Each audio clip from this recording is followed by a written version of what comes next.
Chapter 182. Jin Qinhuang expressed that if he didn't want people to live, there really weren't many who could survive. The defeated Luo Darren was a bit dejected and didn't want to continue moving forward. Looking at Jin Qinhuang's group, he was annoyed. In any case, they had been out for a long time, so they might as well return home. With Luo Peishan and a group of people who didn't want to do it, Li Hongyuan also couldn't get close to Jingwan. Thus, it didn't matter if they went back now. Moreover, if Luo Peishan wanted to go back, Wanwan would definitely listen to him and not listen to him. This was probably something that made a certain someone very dissatisfied. But there was no way to forcefully change these. It could only be done slowly, step by step. One day, a certain someone would make his heart say, "Listen to husband." In reality, there was no need to haggle over who would listen to whom. After returning, Li Hongyuan didn't return to the temporary residence, but went directly to the Luo residence. Even if he was vaguely sent off, a certain someone was thick-skinned and completely pretended not to hear. But the other person was a Wangya. Don't talk about driving him away. Even if it was a carriage, he could only sullenly walk behind. Jingwan refused to be in the same carriage as him, and was still appeasing the very angry Luo Darren. Jingwan was also amused. Truly an old child. Even if grandfather was doing well in the officialdom, it couldn't change the fact that he was sometimes very childish. He wasn't narrow-minded and couldn't bear to see the younger generation stronger than himself. How could he be angered by Jin Qinhuang like this? It was said that this happiness or anger was because he cared. Could it be that grandfather actually cared a lot about Jin Qinhuang? Also, in any case, he was her future husband. As long as this kind of anger didn't really hurt his vitality and was full of vigor. Oh, perhaps he could be angry from time to time? Jingwan mischievously thought. Because Wangya had graced them with his presence, old Madame Luo naturally had to bring people to personally welcome him. However, Sun Yijia was still being raised and was a female of the same generation, so it was understandable that she didn't come out to welcome him. But Sun Laforan had already left. Because Li Hongyuan didn't use the Wangya's honor guard, the whole process was just for show. He had already said that they were family, so there was no need to stand on ceremony. Since he didn't stand on ceremony, there was naturally no need to stand on ceremony with him. Everyone knew what Li Hongyuan was here for. However, they still left Luo Jingbua to entertain the guests. As for Lord Luo, he said that he was going to make tea, and had no time to pay attention to him. Li Hongyuan didn't care about such a lack of manners at all. Luo Jingbua, who was left behind, felt very uncomfortable. This person's target was obviously his little sister, and completely ignored him. He really wanted to slip away, but as an elder brother, he couldn't feel at ease leaving his little sister alone with a living hell. Thus, he could only brace himself and endure. However, the more he sat, the more awkward it became. Not to mention that Jin Wangya didn't even give him a single glance. From beginning to end, that gaze was on Jingwan's body, gentle and affectionate. It made him, who was already married, feel unbearable. Luo Jingbua even had a feeling that if Jin Wangya didn't admire his little sister, he would rather die. Although, as an elder brother, it was natural for anyone to admire their little sister. But when this person changed to Jin Wangya, it was still a bit unreal. Jingwan saw that her elder brother was clearly sitting on pins and needles, but still refused to leave. She was also helpless. Third brother, go and see sister-in-law. There were so many people here. Jin Wangya couldn't possibly do anything to her. Luo Jingbua was about to sternly refuse. Wangya was a guest, how could he neglect him? Third brother, go. Not to mention that you didn't neglect him. It was that he didn't pay attention to you at all. Then, Wangya finally gave Luo Jingbua a look. Still not leaving. Luo Jingbua silently got up and left. Seeing that Luo Jingbua seemed to have suffered a blow, Sun Yijia was quite surprised. What happened? Luo Jingbua showed a hopeless expression and shook his head. Sun Yijia raised an eyebrow. Jin Wangya already left? No. Sun Yijia's eyes turned. At Wan Mimi's place. Luo Jingbua glanced at her and didn't say anything. However, Sun Yijia understood his gaze. Don't ask, don't want to say. If he didn't want to say, then all the more she had to ask. She was bored right now. Her brows wrinkled, showing a worried expression. Could it be that something happened? Of course it's nothing, what could happen? But Jinghua, it's clearly written on your face that something happened. If you don't say, wouldn't it make me more worried? She was currently avoiding worrying, anxious, angry and other emotions that would harm her body. Don't think too much, I'll tell you. Sun Yijia immediately showed a bright and beautiful smile. How could Luo Jinghua not understand? She was sure that he would do whatever she wanted. Yua. He was completely at his wits' end now. But there was one more person. Actually, it's really nothing. Luo Jinghua just told her about his future brother-in-law's attitude towards his younger sister. And he only stated it from an objective point of view. There was no emotion at all. After Sun Yijia finished listening, she was silent for a moment, then suddenly laughed. Isn't that a good thing? In the past, when Jin Wangya doted on someone, it would always cause an uproar. But now, even if he gets close to Wan Mimi, it's in private. Those who know are his own people, so he doesn't have to worry about ruining Wan Mimi's reputation. Wan Mimi is married and will be the Zhengfei. To be able to obtain Jin Wangya's affection, it's naturally far better than his indifference, and even disgust. You're right. I just can't stand that feeling of being completely unnecessary. Sun Yijia looked at him teasingly. If you can't stand it, why didn't you leave earlier? You're still worried that Wan Mimi will be bullied? This is the Luo family's temporary residence, and there are so many people serving here. So you're asking for it. Luo Jinghua was speechless. Wasn't he asking for it? He clearly knew that he wasn't welcome, yet he insisted on being a hindrance. Didn't he see that his grandfather, the head of the family, had already slipped away? No matter what, he didn't have the qualifications to entertain the Wangya. Now that he thought about it, his grandfather wanted him to stay. It wasn't to let him entertain guests at all, but more to cause trouble for Jin Wangya. Grandfather Darren, you clearly know that it's a pit that you don't want to step into, but you shouldn't push your own grandson inside. In the end, Li Hongyuan wouldn't let Jingwan lose face in front of the servants. So, even if his heart was extremely eager, his words and actions always restrained themselves and abided by etiquette. Sometimes he still felt that the days were passing too slowly. Thus, after the meal in the Luo family, Li Hongyuan returned to his own residence. That's right, he didn't live in the temporary residence. Among the princes, only he had his own courtyard in the temporary residence, and his own residence outside the temporary residence. These two places were naturally properly taken care of. Outside the gate of the residence, there was a carriage parked. Although there was no sign, but the subordinates still recognized it at a glance. It was the Yuan family's carriage. Li Hongyuan heard this from inside the carriage, but his eyelids didn't even lift. There was no need for him to say it. The subordinates already knew what to do. After all, this was the Wangya's residence. It wasn't a place where any random cat or dog could stay. Just as they were about to drive them away, the person in the carriage had already come down and walked straight towards Li Hongyuan's carriage. Obviously, it was a woman wearing a veil, but she carried a baleful aura that made Li Hongyuan's bodyguards somewhat fearful. They looked at each other in dismay. This Yuan family's woman wasn't crazy, but instead, she was like a malicious spirit preparing for revenge. Should it be said that she was worthy of being a woman who dared to fearlessly like the person that others avoided?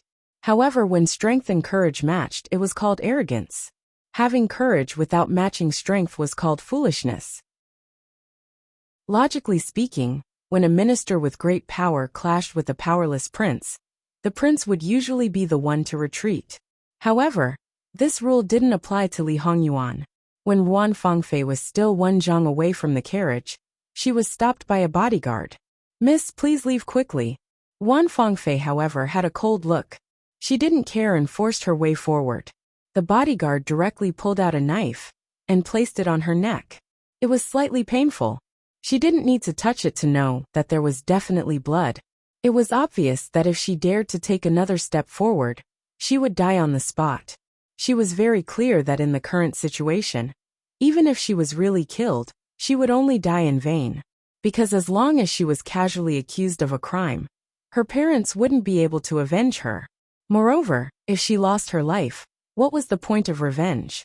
Today, she just wanted to confirm one thing: not to throw away her life.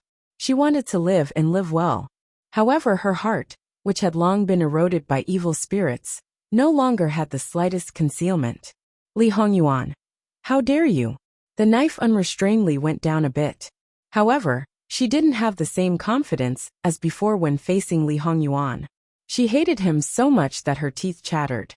This subject only has one thing that she doesn't understand and wants to ask Prince. As long as Prince gives this subject an answer, this subject will immediately leave. After a long while, a voice finally came out from the carriage. There was only one word: scram. Wan Fangfei clenched her fists. One must know that the injury on her palm hadn't healed yet, but she didn't seem to feel any pain. If this subject doesn't get an answer, I won't die in peace. Li Hongyuan finally showed mercy and came out of the carriage. He looked at her condescendingly without the slightest emotion, as if he was looking at an insignificant insect. Whether you die or not, what does it have to do with this prince? Although she had long realized that she had no place in his heart, when he said these words, her heart still hurt to the extreme, as well as the hatred that went deep into her heart. Although her love for Li Hongyuan might not be pure, it couldn't be denied that he was the only man who moved her heart. Since he was the only one, it was naturally engraved in her heart. Looking at that incomparably handsome face, that cold aura, just looking at it seemed to make one's heart beat faster. This man was dissolute and fond of beauty, but in fact, he wasn't a warm person. Under normal circumstances, he was very cold to people, even to the point of being taciturn. She originally thought that he would be like this for the rest of his life. Even if there was a change, it would be her who made him change. However, she saw that he was like an ordinary man who was gentle to the woman he admired. But that person wasn't her, not her. Wan Fangfei suddenly laughed sinisterly. This subject's daughter won't die in peace. I'm afraid that I will become a malicious spirit, and then pester a slut named Luo Jingwan day and night. Wan Fangfei swallowed back the words she was about to say. This was because Li Hongyuan had suddenly gotten off the carriage and rushed forward to grab her by the neck. He did not show any mercy at all. The only part of her face that was exposed to the outside instantly turned red. The color of blood slowly faded and turned a little purple. Her hand wanted to pry his hand away, but it was tightly clamped by his guard, unable to move. The shadow of death had never been so close to her. She suddenly regretted it. Against this man, she had no chance of winning. So why did she come looking for him? Wasn't it a question that was like a fishbone in her throat? Could it be more important than her life? The sound of horse hooves was abnormally hurried. Your Highness, please be merciful. The old and young couple almost crawled out of the carriage. With Li Hongyuan's guard stopping them, they could only kneel on the ground and kowtow several meters away. Li Hongyuan used a little more strength. Do you think that if you die, you will have the chance to become a ghost? Even if you have that ability, after dying once, this prince naturally has a way to make you die a second time, and die very thoroughly. Wan Fangfei couldn't say anything for a while. She just stared fixedly at Li Hongyuan, her mouth opening and closing, letting out an inaudible low and hoarse voice. You have been using me to get rid of your fiancés? So what? If you didn't have this little bit of value, based on your buzzing around this prince like a bedbug, would this prince let you live until now? Just for that woman from the Luo family? Li Hongyuan, how dare you, how dare you? Wan Fangfei's eyes were red, and her voice was hoarse and unpleasant to the ears. Because she was shouting with all her strength, she felt a burning pain. Li Hongyuan paused for a moment, and his eyes were filled with hostility. You're not that stupid. Wan Fangfei shivered. No matter how powerful a ghost was, it was still a ghost. How could it be compared to the king of hell? Stop joking. However, he admitted it. He admitted it was all for that woman. Who was he lying to? This matter started a few years ago. At that time, they didn't have any interactions at all. That slut was not even 10 years old. If you don't like those women, just say it. If you don't want to marry them, just say it. In order to provoke me, you go along with my words. Why didn't you listen to me? Wan Fangfei was still so self-righteous. Li Hongyuan moved closer. This prince is telling you. This prince won't take your life so easily. Everything is just the beginning. But you, don't commit suicide because you can't bear it. He threw Wan Fengfei away and stretched out his hand. Eunuch Mu, who had been waiting respectfully at the side, hurriedly handed him a brocade handkerchief. Li Hongyuan carefully wiped his hand, and then threw it away. It happened to fall on Wan Fengfei, who was lying on the ground. Lord Wan, please take care of your daughter. She is already Uncle Zhong's woman. Not only is there a difference between men and women, but she can also be considered half of this prince's elder. It's fine if she lost her chastity, but if she also messed up her morals, she can find anyone to blame. But don't put it on this prince. Wan Ruizhong knelt on the ground and shivered. He was angry and perhaps resentful. I've already said that she's a restless person. She's already made a scene in the capital, and it's the same today. She doesn't take good care of herself but runs out all day. Perhaps I should remind Uncle Prince Zhong to send someone to properly train her. Even if she's a side consort, she's still half a daughter-in-law of the imperial family. With her like this, even if your Wan family doesn't find it shameful, the Li imperial family won't allow her to tarnish it. Digression. https://www.yanguiwaiwo.com/11/11807/66531185. HTML. We will deal with it as soon as possible. After reporting, please wait patiently and refresh the page. Please remember the domain name of this book, www.yanguiwaiwo.com. Biku Pavilion Mobile Version Reading Website, yanguiwaiwo.com. Chapter 183. Li Hongyuan flicked his sleeves and entered the door. The door closed with a bang. Then his carriage was also taken away. Madame Wan quickly went forward and helped Wan Fengfei up. However, someone was cruel and unscrupulous. She directly slapped her mother's hand away and struggled to get up. Perhaps some people felt that she had been deeply hurt. However, some people saw the coldness and ruthlessness in her eyes. There was also a strong hatred that could not be dissolved, not only towards Li Hongyuan, but also towards her parents. She hated them for being unable to protect her, let alone avenge her. Wan Rui, who stood up a step later, held his breath. His daughter had been humiliated like this. It was natural for her to hate. However, when she vented her anger on her own mother, how cold was it? When he thought of the suffering she had suffered, he felt extremely distressed. However, when he saw the people around him pointing and thought of the other children and grandchildren's complaints, it caused the whole family to be restless. One of his granddaughter's engagement was broken off, and the other few who were discussing marriage disappeared. He washed his face with tears all day long. His daughter-in-law felt distressed for her daughter, and was also sad all day long. Originally, he also wanted to take this opportunity to come out and relax, and temporarily avoid it for a period of time. After all, there were only a few people who could come to the summer palace.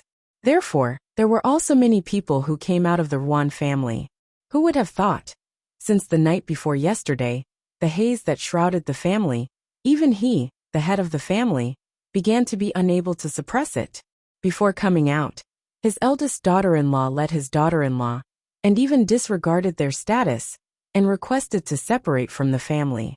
Just because of Wan Fengfei, as the daughter-in-law and granddaughter-in-law of the Wan family, they were not even welcomed by their maternal family. The meaning was very clear. Don't bring the child back, lest she lead the maternal family astray. They made it clear to him in tears that they could either separate from the family or collectively hang themselves in front of the Wan family's gate. In the past, the Wan family was praised by everyone as a harmonious family. Now he was not dead yet, but they were beginning to fall apart. In the face of their threats, he was also angry. However, he could not vent his anger on them. When the atmosphere was stiff, a servant came to report that Wan Fengfei had been out for more than 2 hours. Because she had not returned, they were really worried that something had happened to her. They had no choice but to brace themselves to report. At that time, what they said, she was not in good health, yet she still ran around everywhere. This was the reason why she had caused so much trouble. Outsiders said that she was not content with her family. What was wrong with that? At this time, she still went to find a man. Juan Ruizhong naturally knew what the following words were. For the first time, he revealed such a frightening gaze that daughter-in-law swallowed her words back. However, when she met his gaze, she was not afraid. She even revealed a mocking smile with resentment. If one paid a little attention, there was more than one who had this kind of gaze. For the first time, he realized that in this family, perhaps it was not as harmonious as he thought. The whole family, big and small, did not respect his stepwife as much as he thought. They loved his youngest daughter. The hatred in their eyes was not formed overnight. If they really held her in the palm of their hands, after the incident, they would not be so cold as to put all the blame on her. Even if it was only jealousy of Feng Fei's favor, it would not be just hatred at this time. Juan Ruizhong was not stupid. The seeds of resentment had been buried long ago. It was only because of this incident that it burst out. Was it that the Juan family's backyard was similar to other families? It was just that he did not know. But it was not the time to explore this question. Feng Fei was not looking for anyone else. It was Jin Qinhuang. Jin Qinhuang. Why did she not give up until now? If her heart was not tied to Jin Qinhuang, how could she get to this point today? Although some things did not seem to be related to this, Juan Ruizhong always felt that the source was here. Moreover, until now, he did not know what happened the night before. Every time he mentioned it, his daughter would immediately cry like a pear blossom bathed in rain. His wife would also cry, saying that his daughter had been hurt so much that he should not let her remember those things. After 1 or 2 times, he could only choose to give up. Moreover, because he felt that the matter was strange, it was not good to go to Zhong Qinhuang to reason. This kind of thing, if it continued, the one who would suffer losses would only be their family. Even when Juan Ruizhong first entered the officialdom, he had never felt so tired. But in the end, she was the pearl of his palm that he held in the palm of his hand for more than 10 years. How could he bear to give up just like that? Let's go back first. Should he be glad that he was still the Grand Secretary of the Cabinet, still in a neutral position, and did not have too many enemies? Otherwise, his situation would not be much better than the rest of the family. Feng Fei, let's go home first. Old Madame Juan persuaded. Feng Fei still avoided her hand. Looking at her parents' gaze, it was like looking at an enemy. Why care about me? Wouldn't it be better to let me die? Juan Ruizhong suddenly burned with anger and directly slapped. Since you want to die, then go die. When this person slapped and said those ruthless words, and then saw the other party covering his face with an expression of disbelief, he seemed to realize what he had done in hindsight. His hand trembled, his lips squirmed. The scene was silent for a few breaths. Suddenly, he flicked his sleeves and left. Juan Ruizhong was a qualified scholar official. He would dote on his wife and daughter. The premise was that the family was harmonious, and the Ruan clan was prosperous. But now, to say that he did not blame his daughter who made the Ruan family like this? That was simply the biggest joke in the world. It was just that before, his tender love had taken the upper hand, and he himself was not aware of it. Once it exploded, in addition to the disturbance in the family, Feng Fei's mistake would be infinitely magnified. Her position in his heart would drop again and again. Old Madame Juan probably did not expect it to be like this. But this slap made her heart tremble even more. What kind of man was this man? She was very clear. Juan Ruizhong had always been good to her, but she neglected it. Now it was like a basin of ice water was poured over her head. Even though it was June, it was still cold. Seeing Feng Fei's gaze that seemed as if she couldn't wait to eat someone, she suddenly covered her eyes and whispered in her ear. Feng Fei, that's your father. Without him you are nothing. Without his protection, don't even talk about Jin Qinhuang humiliating you. Any random cat or dog can trample on you. It's true that you are his beloved daughter, but compared to the entire Juan family, you are nothing. Feng Fei pulled away her mother's hand. In her eyes, the ruthlessness disappeared completely, leaving only tears and the grievance after being slapped. Mother. Good daughter, don't cry, don't cry. Your father is only. Don't cry. Old Madame Juan pulled her and chased after them. It was clear that they wanted to sit in the same carriage. After getting on the carriage, Feng Fei directly knelt in front of Juan Ruizhong. Father, daughter is wrong. Don't be angry. Daughter is only. As she spoke, tears rolled down one by one. How could he be so cruel? Father, this is the last time. Daughter will not miss him in the future. In the future, daughter will stay at home obediently and not go anywhere. Can you forgive daughter this time? It doesn't matter if you don't forgive. Just don't be angry and don't hurt your body. Father. Originally, he already regretted that slap. Seeing her like this, his heart naturally softened. Fengfei, father hates really hates Father, I'm sorry. It's all daughter's fault. It's all daughter's fault. Regardless of what happened here. After Li Hongyuan entered the courtyard, Mu Gonggong, who could not go out with him this time, quickly served tea. When Li Hongyuan drank the tea, Master, the person has returned. Let me have a look. Mu Gonggong paused. Master, how can you not look at such a filthy thing? Yes. The person who came back was naturally the person who stayed in the village to deal with the aftermath. And the thing he brought back was naturally the head of some people. It was not the head of an important person. Li Hongyuan wanted to see it purely because he was very bored. In order to be convenient to carry, each head was put in a medium-sized box. Mu Gonggong resisted the nausea. Although he was also the master's lackey, he was a close servant. He had never seen such a thing at such a close distance. After just a glance, he quickly looked away. However, he could not make too big of a movement. There was always a little shadow in the corner of his eyes. The more he wanted to ignore it, the more he could not. He almost had a feeling of collapse. Li Hongyuan's expression did not change. 6 people. It's a big investment. Although Li Hongyuan didn't place his men in the Ruan family's backyard, he still had a basic count of the number of guards who were trained to be secret guards. There were more than 30 of them. It wasn't a lot, but it wasn't a small number either. Any more and it would easily attract attention. Naturally, he didn't bring all of them with him on this trip. After all, many people weren't in the capital, and it was easy to get things done. He only brought 16 of them, which was less than half of the total number. During the assassination, he lost 3 and now he lost 6. That was to say there were only 7 left. Well, maybe he could count Madame Ruan in. Moreover, there might be some among the maidservants who were trained. If they didn't have these, there was nothing to be afraid of. Old rules. Li Hongyuan said indifferently after hearing about the general situation. Speaking of which, there were over 1,000 people in the village. If they were to kill them openly, no matter how powerful they were, they would only be chopped into pieces.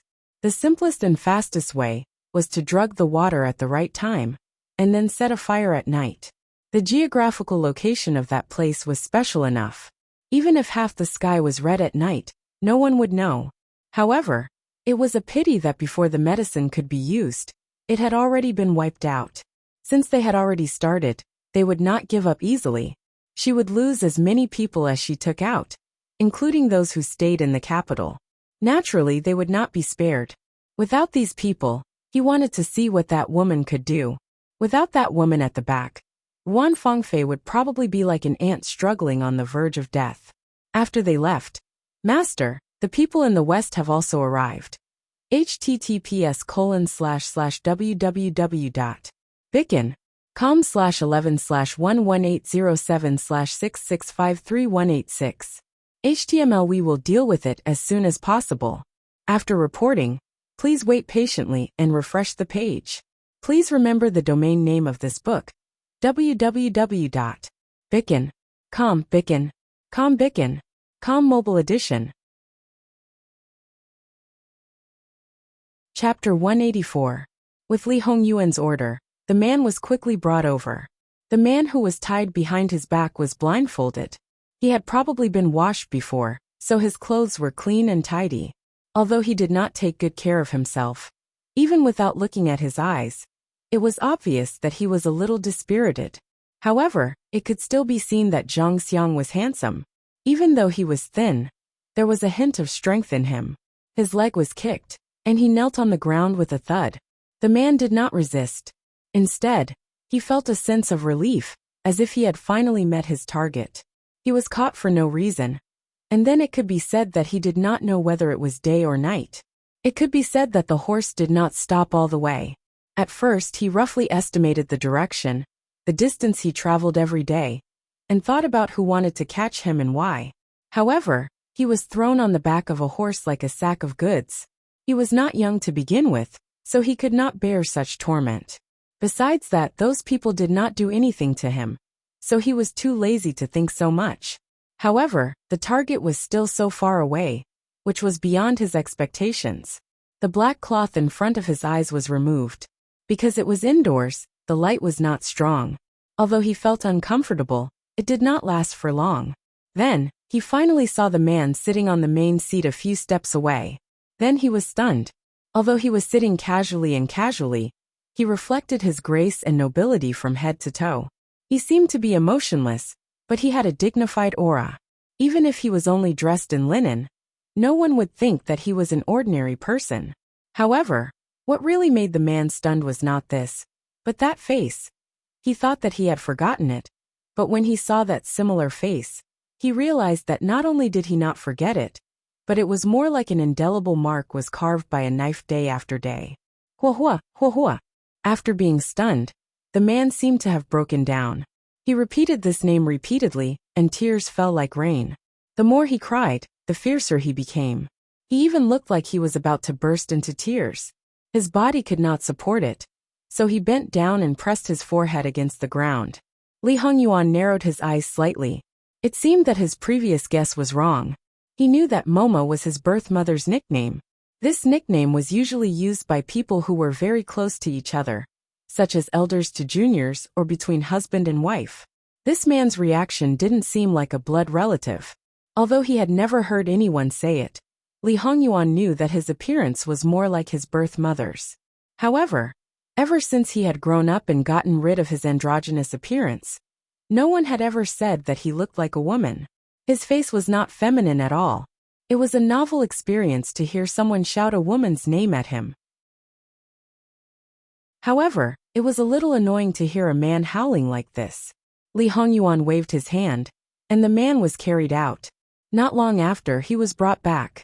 He had stopped crying, but from his chest up, everything was wet. It was obvious what had happened to him just now. He was forced to kneel on the ground again, but he couldn't help but stare at Li Hongyuan in a daze. Those who didn't know would think that this man was fond of Nan Feng, and dared to have designs on Jin Qinhuang. Ha! Li Hongyuan chuckled. The man woke up as if he was struck by lightning. This person was obviously still the same person. Even his sitting posture hadn't changed, but the feeling that he gave people was different. The power that made people unable to breathe, the thing that was similar to his memory, was smashed to pieces. Terrifying, shocking, it made people tremble in fear. Li Hongyuan gently tapped on the armrest of the chair. It seems that you're awake. The man's heart was complicated. His lips moved, as if he wanted to say something, but not a word came out. You should know who Ben Wang is. If he really cared about his birth mother, there was no reason not to know her son. 6th Imperial Son Qinhuang, title Jin. The man slowly spat out 9 words. Li Hongyuan nodded. Then tell me who you are. Wang Ye did not hesitate to invite this commoner from thousands of miles away. But you don't know who this commoner is? The man suppressed all the emotions in his eyes and became calm, with a, who are you trying to deceive look. Li Hongyuan's mood at this time could be considered good, and didn't do anything. Not only that, he appeared particularly honest. I really don't know. I thought it was someone from the Pei family. With Li Hongyuan's change of face, the man really couldn't figure out his true temperament in a short time. However, he didn't know what he was thinking. This commoner's surname is Min, given name Yuhan, the present Imperial Gui Fei's ex-fiancé. Full of malice. As if they heard something incredible, some of the people listening had numb expressions. Unfortunately, Li Hongyuan didn't have any reaction. A little disappointment flashed through the man's eyes. When the present Qinhuang was a Qinhuang, he went to Jiangnan on a mission, and fell in love with the daughter of the Pei family. The relationship between the Li royal family and the Pei family has never improved. In addition, the legitimate daughter of the Li royal family is not a concubine. But this woman insisted on having her own way. She would rather exterminate the family to choose her lover. Nonsense. The man's liver and guts were torn apart, and his eyes were red. He's just a lecher who uses his power to bully others and kidnaps women. Wan and I were childhood sweethearts, and we were just a few days away from getting married, just a few days. That despicable and shameless villain used the Pei family and the Min family to blackmail her. Wan was kind and couldn't bear to see the two families suffer, so she gave herself up and gave herself to that villain. She was clearly the legitimate daughter of a noble family, and couldn't be more honorable. But she had the reputation of being exterminated from the family. Then, without a name or surname, she entered the capital alone, and entered that cannibalistic place. Don't listen to Min Yuhan's mournful words. In fact, Li Hongyuan didn't feel anything. Not to mention that when he was born, his mother was already dead, so he didn't have any feelings. Even if his old man kidnapped someone, he didn't feel that it was wrong. If it was him or Wan, it would be best if they could achieve their goal peacefully. If they couldn't, not to mention the two families, he would destroy the whole world. From this point of view, he was definitely Lu Qingdi's seed, and the student was even better than the master. However, he wouldn't change the identity of Wan like his old man. No matter how high Wan's birth was, he would let people know clearly who he was holding in the palm of his hand. Of course, he was completely different from his old man.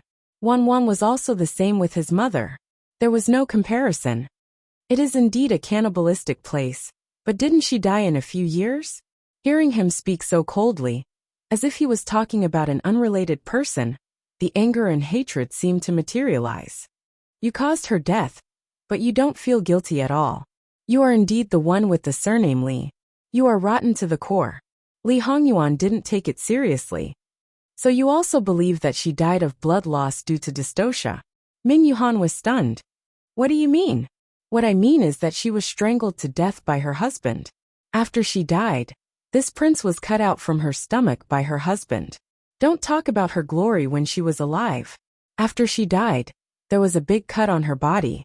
Isn't it very pitiful? Li Hongyuan said with a casual smile and malice towards Min Yuhan. Min Yuhan widened her eyes in disbelief, but she didn't doubt Li Hongyuan's words. Her heart was about to explode. Why? Since he tried so hard to get her, why didn't he cherish her?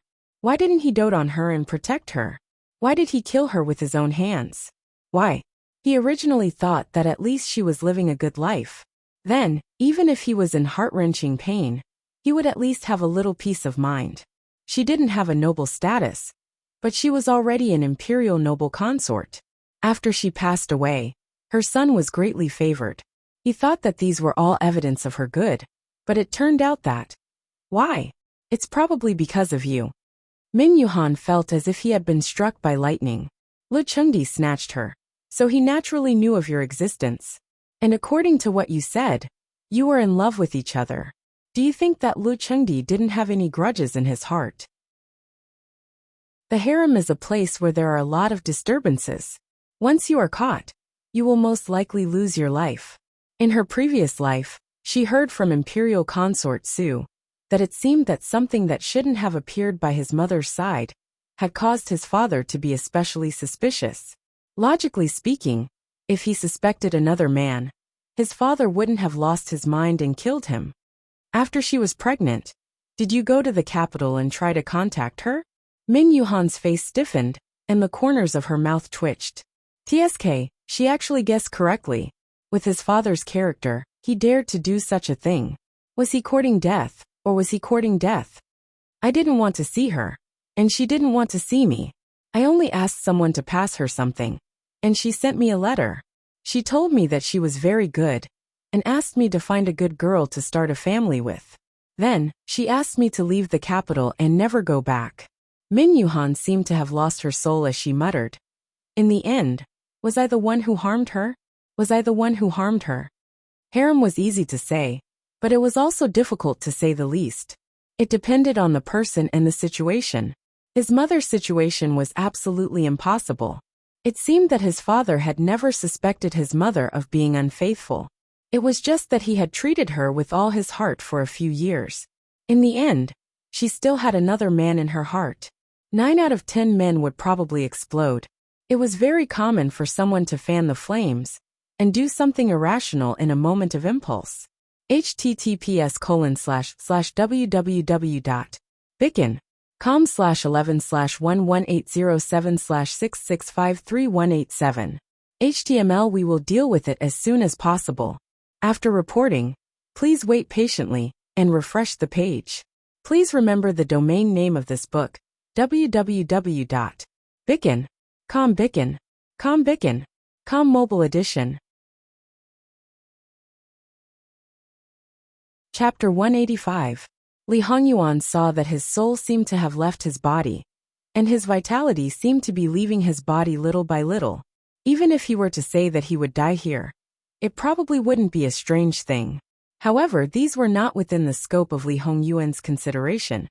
About the western border of Qi Yuan, what do you have to say? This sentence pulled Min Yuhan back from his out-of-body state. The way he looked at Li Hongyuan changed. This commoner doesn't understand what Wang Ye is talking about. Until this question, he didn't understand the intention of this Jin Qinhuang to invite him. Even if it was to pull out some unknown competition, it would only be an accident, and not the original purpose. But now he vaguely understood. However, because he vaguely understood, he couldn't help but break out in a cold sweat. It doesn't matter if you don't understand. Since you have already said your origin, there will always be people who understand. At the very least, there is Jiangnan's #1 family Pei clan. There are tens of thousands of people in the clan. Adding in the marriage and other messy relationships such as teachers and students, the number of people is at least 100,000. With so many people, there will always be a few who understand. At worst, Ben Wang will just spend some time and ask them one by one. Tell me, should Ben Wang start from the core of Min clan and Pei clan, or should I start from the periphery? Min Yuhan's eyes were about to split open. He suddenly got up and rushed towards Li Hongyuan. Not to mention the fact that this middle-aged man with his hands tied and his body didn't look very good. What kind of threat could he pose to Li Hongyuan? And he and the others who stayed at the side were especially vegetarians.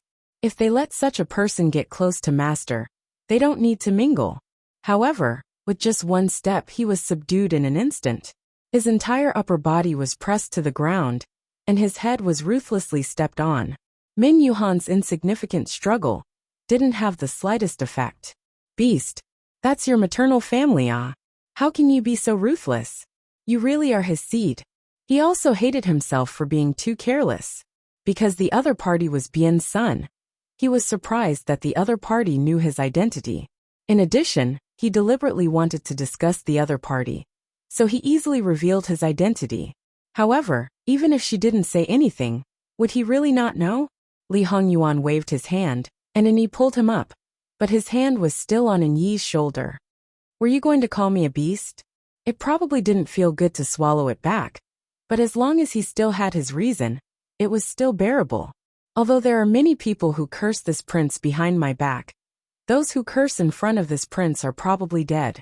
This prince is still a prince, and the face and dignity of the imperial family are still important. Li Hongyuan took a sip of tea. As for the maternal family you mentioned, from the perspective of the adoptive mother, the maternal family should be surnamed Su. However, this prince has never been interested in the Su family. From the perspective of the biological mother, she was an orphan, so where did this maternal family come from? For more than 20 years, this prince hasn't even seen the shadow of the Pei family. Now that you've stirred up trouble and implicated the Pei family, you have the nerve to claim kinship with this prince. How many people have called this prince shameless? Obviously, this prince thinks that he is far less shameless than you people. Li Hongyuan was still undisciplined, but Min Yuhan's face was like a color palette, exceptionally wonderful. It wasn't clear whether she was more embarrassed or angry.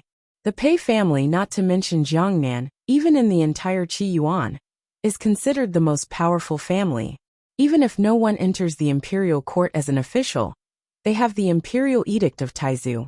Unless the Pei family commits a great crime of rebellion, the Li imperial family can't make things difficult for the Pei family. The Min family can't compare, but they are also entangled. How can it be so easy to remove them? Back then, Imperial father used your two families as a threat, but that was a joke. You were really tough to the end. At that time he was only a prince, so what? Can he really uproot both of your clans? If he did it properly, he could even push all the aristocratic families to the opposite side of him. At that time, not to mention dealing with your two families, it is possible to demote him to a commoner, or even remove him from the family. She said that she didn't want the two families to suffer, and was willing to give herself to you. If you didn't allow it, could she have run away on her own? In the end, she was just a person who could be casually abandoned. It was fine to announce her sudden death to the public, but in order to show your so-called loyalty, you resolutely refused to have anything to do with the Li imperial family. You removed a dead person from the family, and cut off her connection with the Pei family. It's enough that you pretended to be benevolent to this extent. You were afraid that outsiders wouldn't know that there was something fishy going on. What do you know? You can't do it openly, but you can't do it secretly? Who doesn't know how to put up a front? Even if he was only a prince at that time, he had an emperor as his father. You people in the imperial family are better at venting your anger, aren't you? The Pei family has the so-called protective talisman. My Min family doesn't. Since that's the case, you also agree with what she did in your heart. In your heart, the Min family is more important than her. Who are you trying to show by pretending to be deeply in love with her? Li Hongyuan suddenly became angry, and the teacup in his hand was thrown out. If you didn't run to the capital for no reason, would she have died? If she didn't die, would this prince be born as a devil, and be deprived of the right to inherit the throne at birth? To the extent that I can only plot in secret? Would it take a lot of effort to marry a woman I like? Li Hongyuan's biological mother didn't die. In his previous life, he would have walked a completely different path. As the saying goes, a son's status depends on his mother. The most basic thing was that his mother was loved by Emperor Liqingdi, and there would be a lot of people willing to be loyal to him when he was born. Even Emperor Liqingdi would pave the way for his throne. In his life, he probably had nothing to do with Jingwan at all, so he was definitely venting his anger on her. It was really true that the members of the imperial family could vent their anger easily and confidently. However, Min Yuhan seemed to be strangled by someone. Even if he wanted to quibble and deny, he couldn't say a word. His face was ashen. Back then, when Tao Wu left, he was put under house arrest by his family. This house arrest lasted for 3 years. However, other than the initial agony, even though he was still in low spirits, he accepted this fact. It seemed like he was powerless to accept this fact. But in reality, just as Li Hongyuan said, it was only because he had lost the love of his life. From the beginning, he did not feel that his family should risk their lives to keep Tao Wu. For so many years he had never realized this problem, but now it was exposed. Was he like this? So, everything was his fault. Li Hongyuan, who was in a state of rage, didn't directly go forward to kill Min Yuhan. He was considered lucky. However, probably because his current state was too frightening, Min Yuhan didn't fall into a trance for long. Thinking about it, with such a murderous person around, how many people could be completely immersed in their own thoughts without being disturbed? Because he was sober, Min Yuhan finally realized another important point from Li Hongyuan's words. The devil, a prince, born as a devil, lost the most important right of a prince the moment he was born. If there was hatred, he should be the one who should be hated the most. Fortunately, Liqingdi didn't go too far, and gave him the honor that a prince should have. Otherwise, what kind of life would he be living? Whether he could live until now was a big problem. He was Fu Cheng's child. When he thought of him living such a life, he suddenly felt extremely distressed. Because he knew that it wasn't Li Hongyuan who killed his mother, and the other half of his bloodline came from the enemy who killed his mother. The hatred that he originally had for Li Hongyuan collapsed. At this moment, Min Yuhan was unprecedentedly sober. He had been muddle-headed for so many years, and at this moment he seemed to have finally found his goal. Fu Cheng, I will do my best to help your son get everything he wants. Then I will look for you. Because his mentality had changed, the way he looked at Li Hongyuan had also changed. He was not even affected by Li Hongyuan's terrifying aura. Instead, He looked at Li Hongyuan with the affection of an elder towards a junior. He even fantasized that if Momo married him, Li Hongyuan would be his son. Therefore, after Li Hongyuan calmed down, he clearly saw that the way Min Yuhan looked at him was getting weirder and weirder. From the initial affection, he didn't know what his imagination was. But later on, there was even a bit of pity. Even Li Hongyuan couldn't help but raise his eyebrows. Then he sneered. One must know that he had never seen such a look from imperial concubine Su. Who was Li Hongyuan? Did he need others to pity him? To be honest, Li Hongyuan didn't think that he could understand the thoughts of people like Min Yuhan. Originally, he didn't intend to let him live after letting him know something that he shouldn't know. But now perhaps he could reconsider. Take him away and let him wake up. Just looking at him now was annoying. The ground was quickly cleaned up. Eunuch Mu personally took the initiative. What devil? He didn't hear it at all. Li Hongyuan sat in the same place and seemed to be lost in thought as he looked at a certain place. Min Yuhan was quickly brought back. This time his hair was wiped and combed again. Not to mention other things, his spirit had returned. The feeling that he gave off was completely different. He even seemed a few years younger. Although the Min family couldn't be compared to the Pei family, it was still a noble family. Min Yuhan was also a direct descendant. Naturally, the education he received was top-notch. He took back the style of an aristocratic family's descendant. Greetings, Your Highness.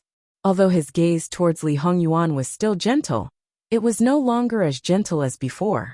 Li Hongyuan just looked at him indifferently. However, Min Yuhan automatically told him about the incident at the western border.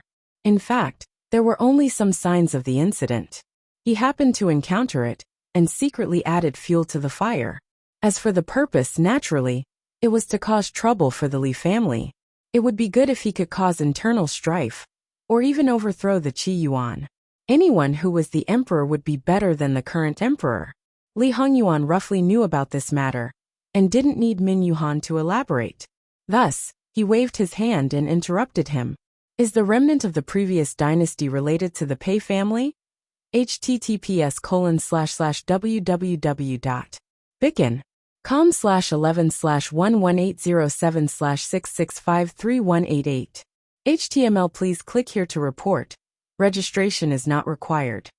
We will deal with it as soon as possible. After reporting, please wait patiently and refresh the page. Please remember the domain name of this book: www.bicken.com. Mobile version reading website: bicken.com. Chapter 186. Previously, he was ready to fight Li Hongyuan for the sake of the two clans. Now he turned around and betrayed the two clans. It should be known that regardless of whether it was harboring or assisting, as long as it was related to the remnants of the previous dynasty, regardless of the number of remnants, even if there was only a little child left in the direct bloodline, it was already a crime of treason. It was enough to implicate 9 generations of the clan. In this way, how should one describe Min Yuhan?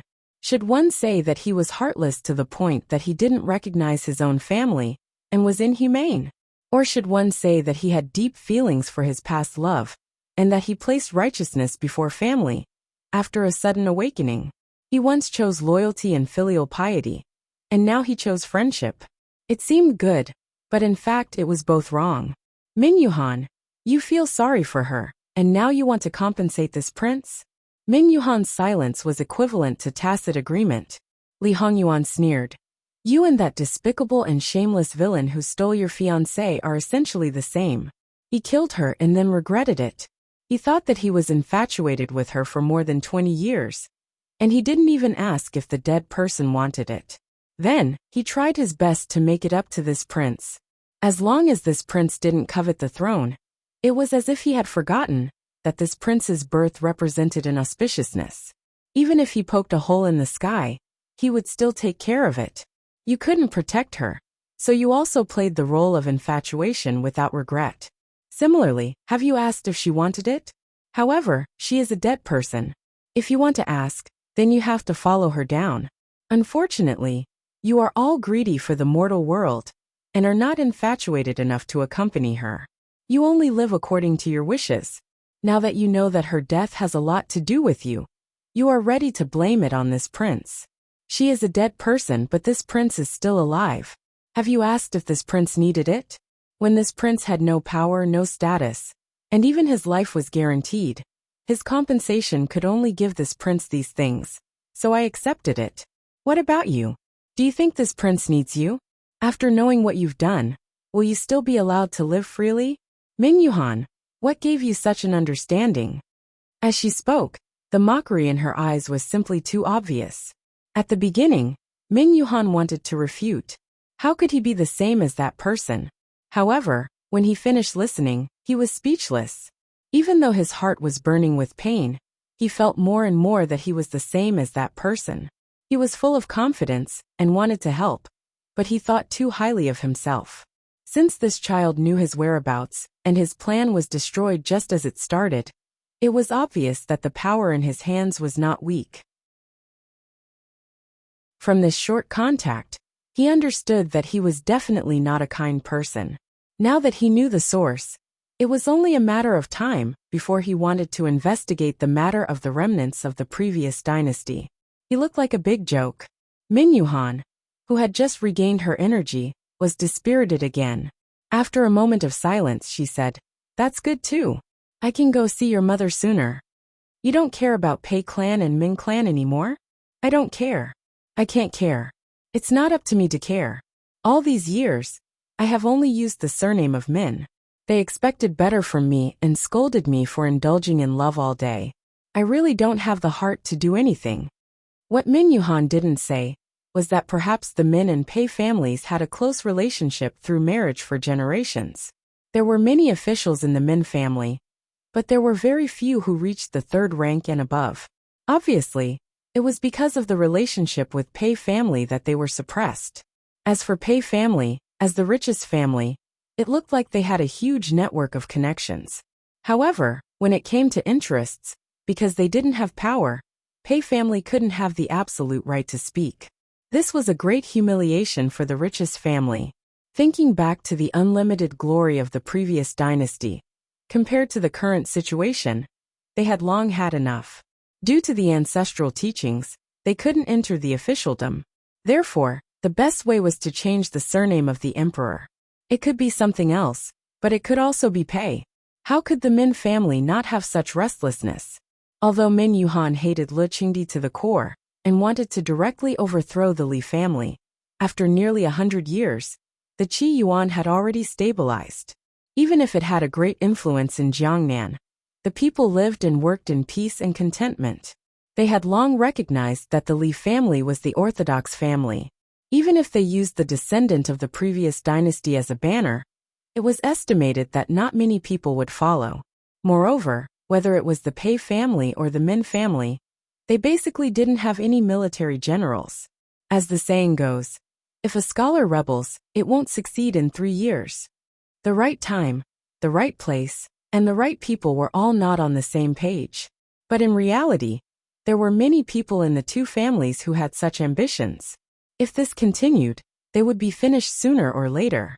Rather than ending up with the execution of the whole family, it was better for Prince Jin to cut off those people's thoughts now so that they wouldn't end up with the extermination of the family. Prince Jin was destined not to expose this matter. For a prince who had hidden all his forces in the dark, exposing this matter meant that everything was exposed. Moreover, he could feel that Prince Jin didn't care about the descendant of the previous dynasty. It wasn't even contempt. It was as if he didn't put them in his eyes. Towards such an existence, who would muster such a large force? Didn't Li Hongyuan know about this situation? Of course he knew. In the previous life, he was the one who tidied up the Pei family. Naturally, there wasn't anything that he didn't know. However, that unrealistic ambition was quite laughable in Li Hongyuan's eyes.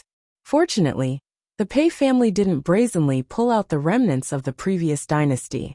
Otherwise, it wouldn't be as simple as cutting off the Pei family's wings. It was a trivial connection, a rebellion. If it wasn't exposed, it could still be hidden, but if it was exposed, it would only lead to death. Li Hongyuan nodded, seemingly agreeing with his words. He slightly hooked the corner of his lips. Go see her? You say you want to see her, and she wants to see her? What do you take her for? Moreover, in 22 years, she might have already reincarnated.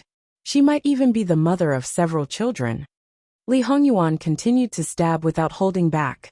This stab was so ruthless that his body swayed, and he almost fell to the ground. Even though he staggered and stood firm, the rising and falling of his chest became more obvious. The frequency of the rising and falling of his chest also increased. In addition, he tightened the clothes on the left side of his chest. Blue veins protruded from the back of his hand. All of these indicated that he was in a terrible state. Even so, Li Hongyuan still hooked the corner of his lips. There was no warmth in his eyes. He was calm and unruffled. The bystanders couldn't help but feel pity for Min Yuhan. Falling into the hands of the master, she could only admit that she was unlucky and had to face physical and mental hardships. As for whether she would be unable to bear it and die, if she really died, she should feel lucky. Perhaps it was because he had long been accustomed to this kind of scene. No matter what he thought in his heart, his face didn't show a trace of it. Not only that, he could also ensure that he could listen to the master's orders at any time and wouldn't make a mistake because of being distracted. With such a poor ability to bear it, Li Hongyuan lost interest. His initial purpose of catching Min Yuhan was to determine whether he was a member of the Pei family. His goal was achieved, and he even gained additional benefits. That was it. And Yi sent him away. Annoying.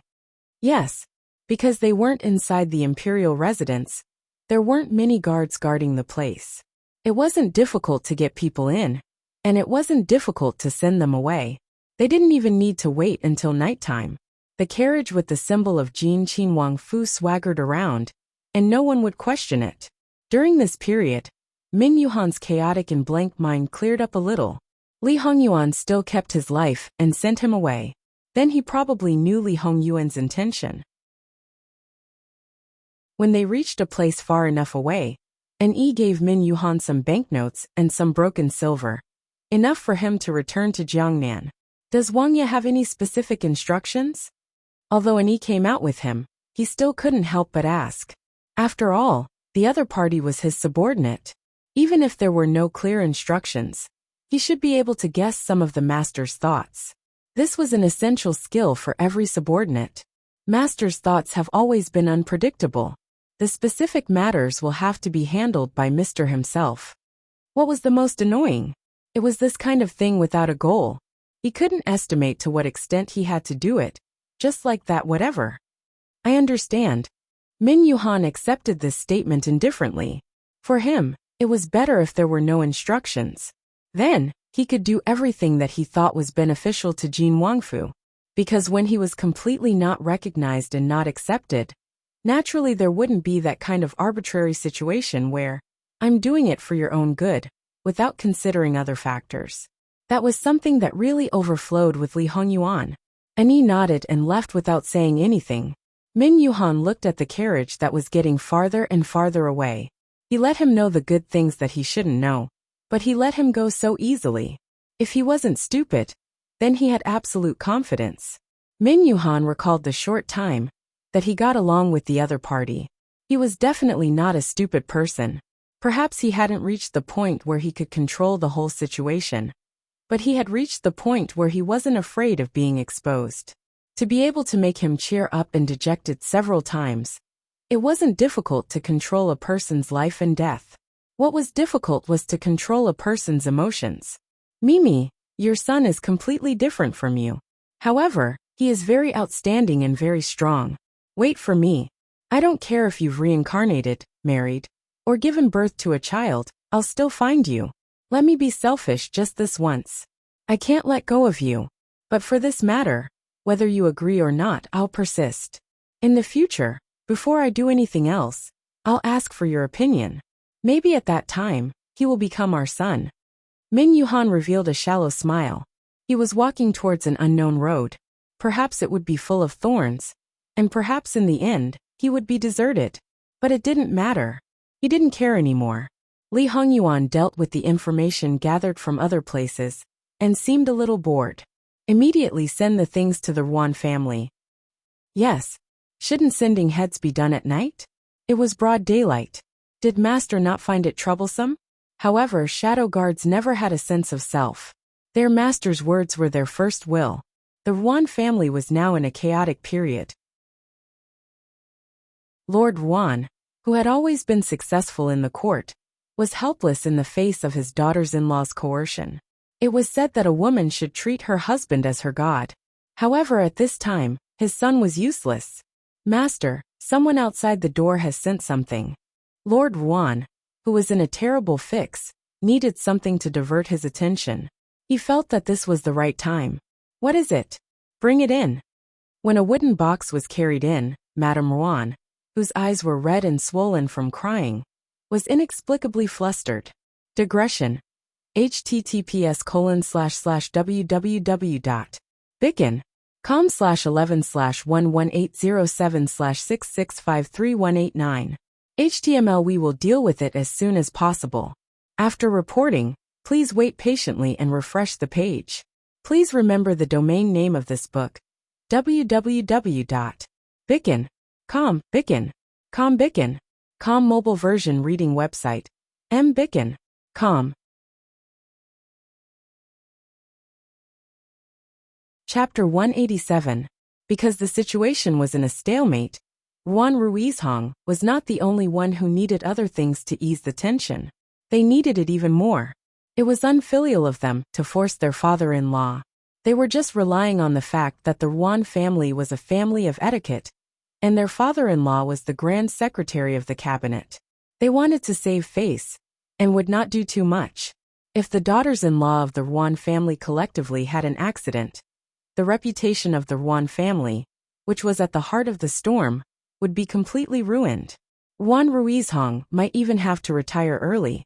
However, their actions had already offended all the men of the Ruan family.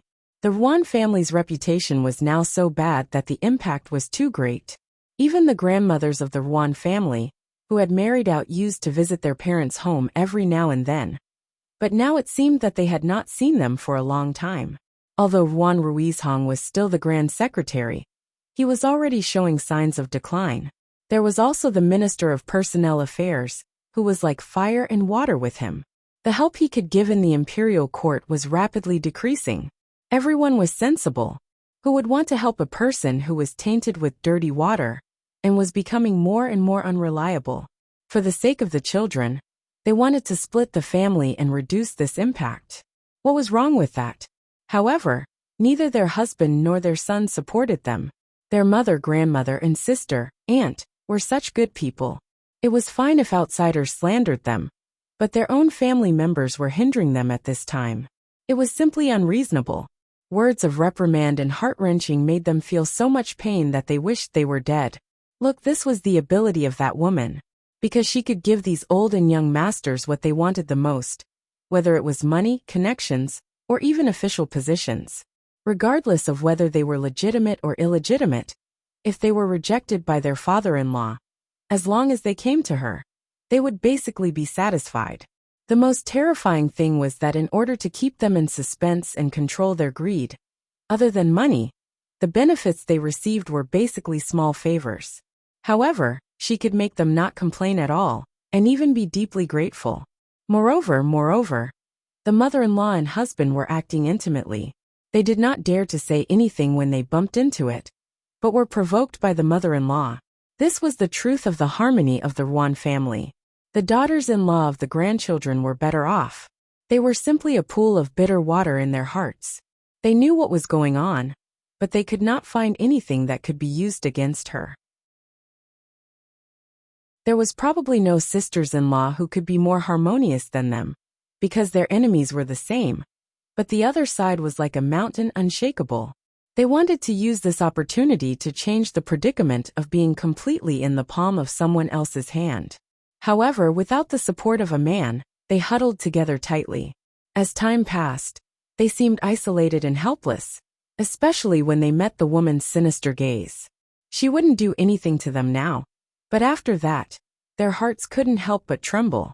Even if they threatened to kill themselves, they knew that the chances of success were not high. However, they had no other choice, really no other way. Even if she had staked everything on this one throw, she could not hold on anymore. If her father-in-law's benevolence was gone, they would be completely finished. Therefore, when the things were carried in, they stood aside.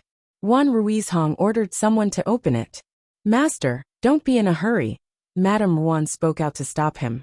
"First ask who sent it and what it is. Now is an eventful time." With a bit of melancholy and lamentation, Juan Ruizhong was startled and understood her meaning. His face became serious. If they received something that they should not have received at this time, it could be fatal. Moreover, to send things to the Juan family now, they either wanted to take advantage of the situation or had bad intentions. "Who sent it? Where is the name card?" "Master, the other party did not leave a name card." "Bastard, daring to accept things without a name card. Where is the person who sent it? Has he also left?" "Master, I also asked someone to stop them, but they could not. Moreover, the other party also said that it was best to quickly carry it in and hand it to Madame Juan. It would not be good if outsiders saw it. I really can't do anything."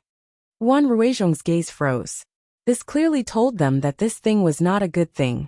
He looked back at his wife with a puzzled expression. The other party also had a puzzled expression. In fact, he did not know.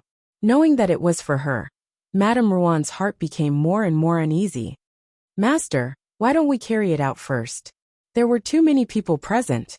If it was really something bad, it would not be easy to deal with it." Juan Ruizhong nodded. "Carry it to the backyard." The two people from before were about to go forward and tie the rope again. Suddenly, a person rushed out from the side and pushed the box back. After the originally unlocked wooden box was overturned, the lid naturally opened and 2 or 3 things rolled out. There was a moment of silence. "Ah!"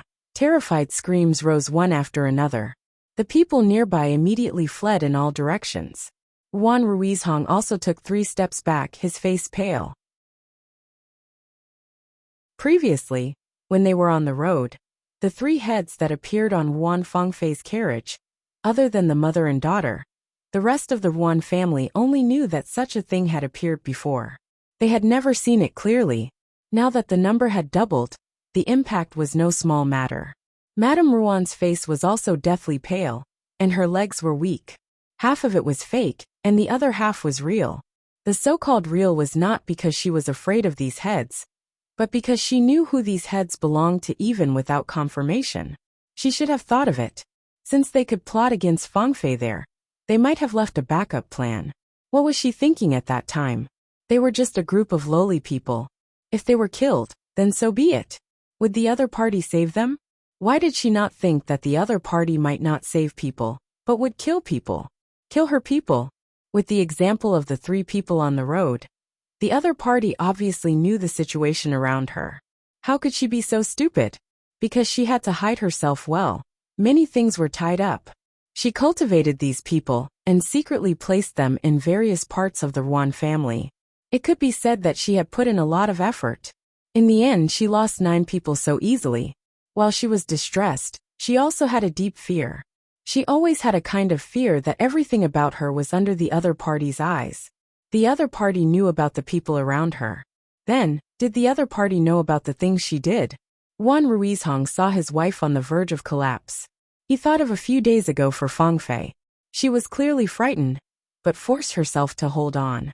These days her spirit had been weak. If it happened again, he did not know what would happen. He hurriedly covered her eyes. "Come, where the hell are they? Clean up and get these filthy things away." Juan Ruizhong roared. 2 servants hurriedly came in, trembling as they picked up the head and threw it into the wooden box. However, if one looked closely, they would find that the eyes of these 2 people were calm. They were not facing a terrifying and ferocious head, but a very normal thing. Moreover, the 2 people were only trembling with their hands, but their feet were firm and strong. However, no one would pay attention to this in the current situation. The wooden box was covered. Even so, no one dared to approach it. Juan Ruizhong took a few breaths. "Come, immediately send people out to search. See if the person who sent these things is still here. If found, quietly follow and determine where the other party is staying." Now it was confirmed that the people who repeatedly targeted the Juan family came from the capital. They did not find out before, but this time, they absolutely could not let them go. Although the possibility of finding them now is zero, but prepare a sedan.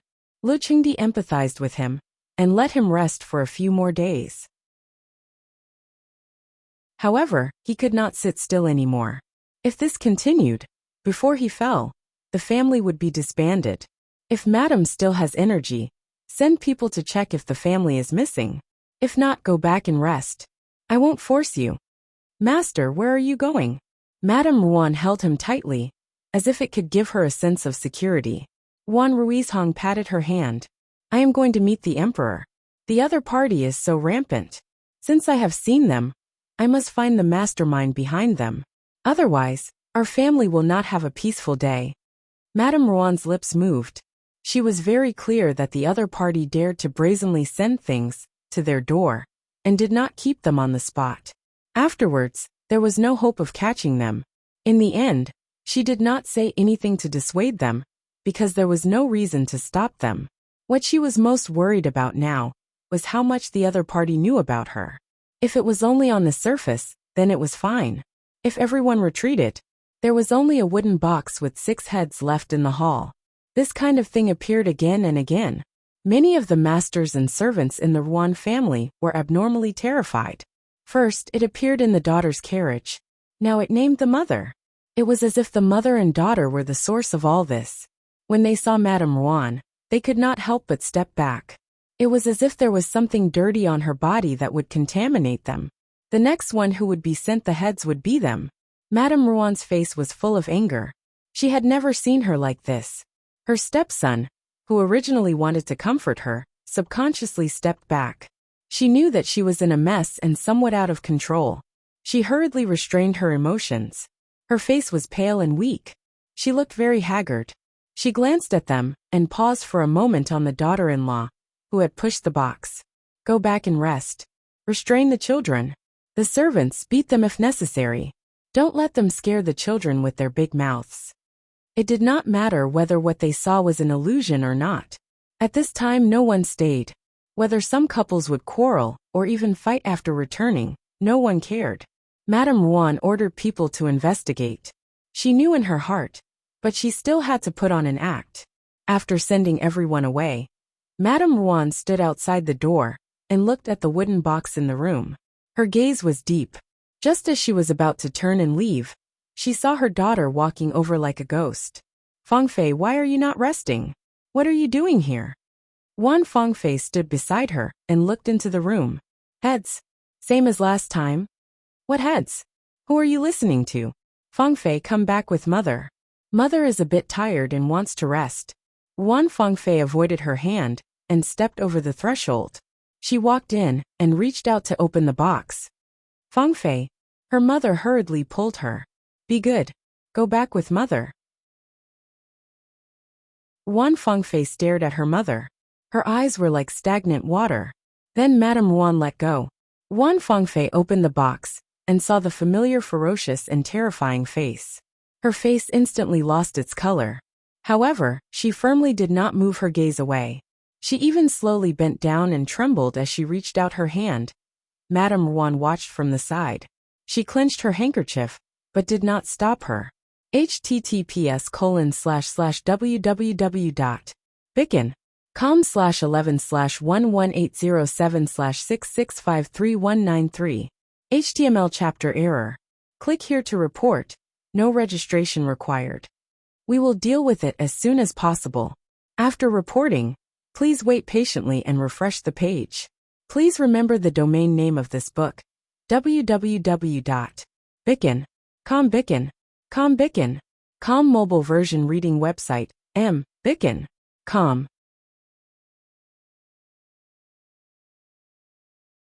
Chapter 188. Madame Ruan couldn't help but frown. She knew that her daughter's current state was not right. As her daughter, it was destined that she would not be like the other girls who stayed in the boudoir. If she could surpass her master, that would be something to be happy about. However, this was her only child. In the end, she could not bear to do that. What she taught her was more about the survival skills of the inner residents. Once, She thought that there was no problem with the upbringing she had given her.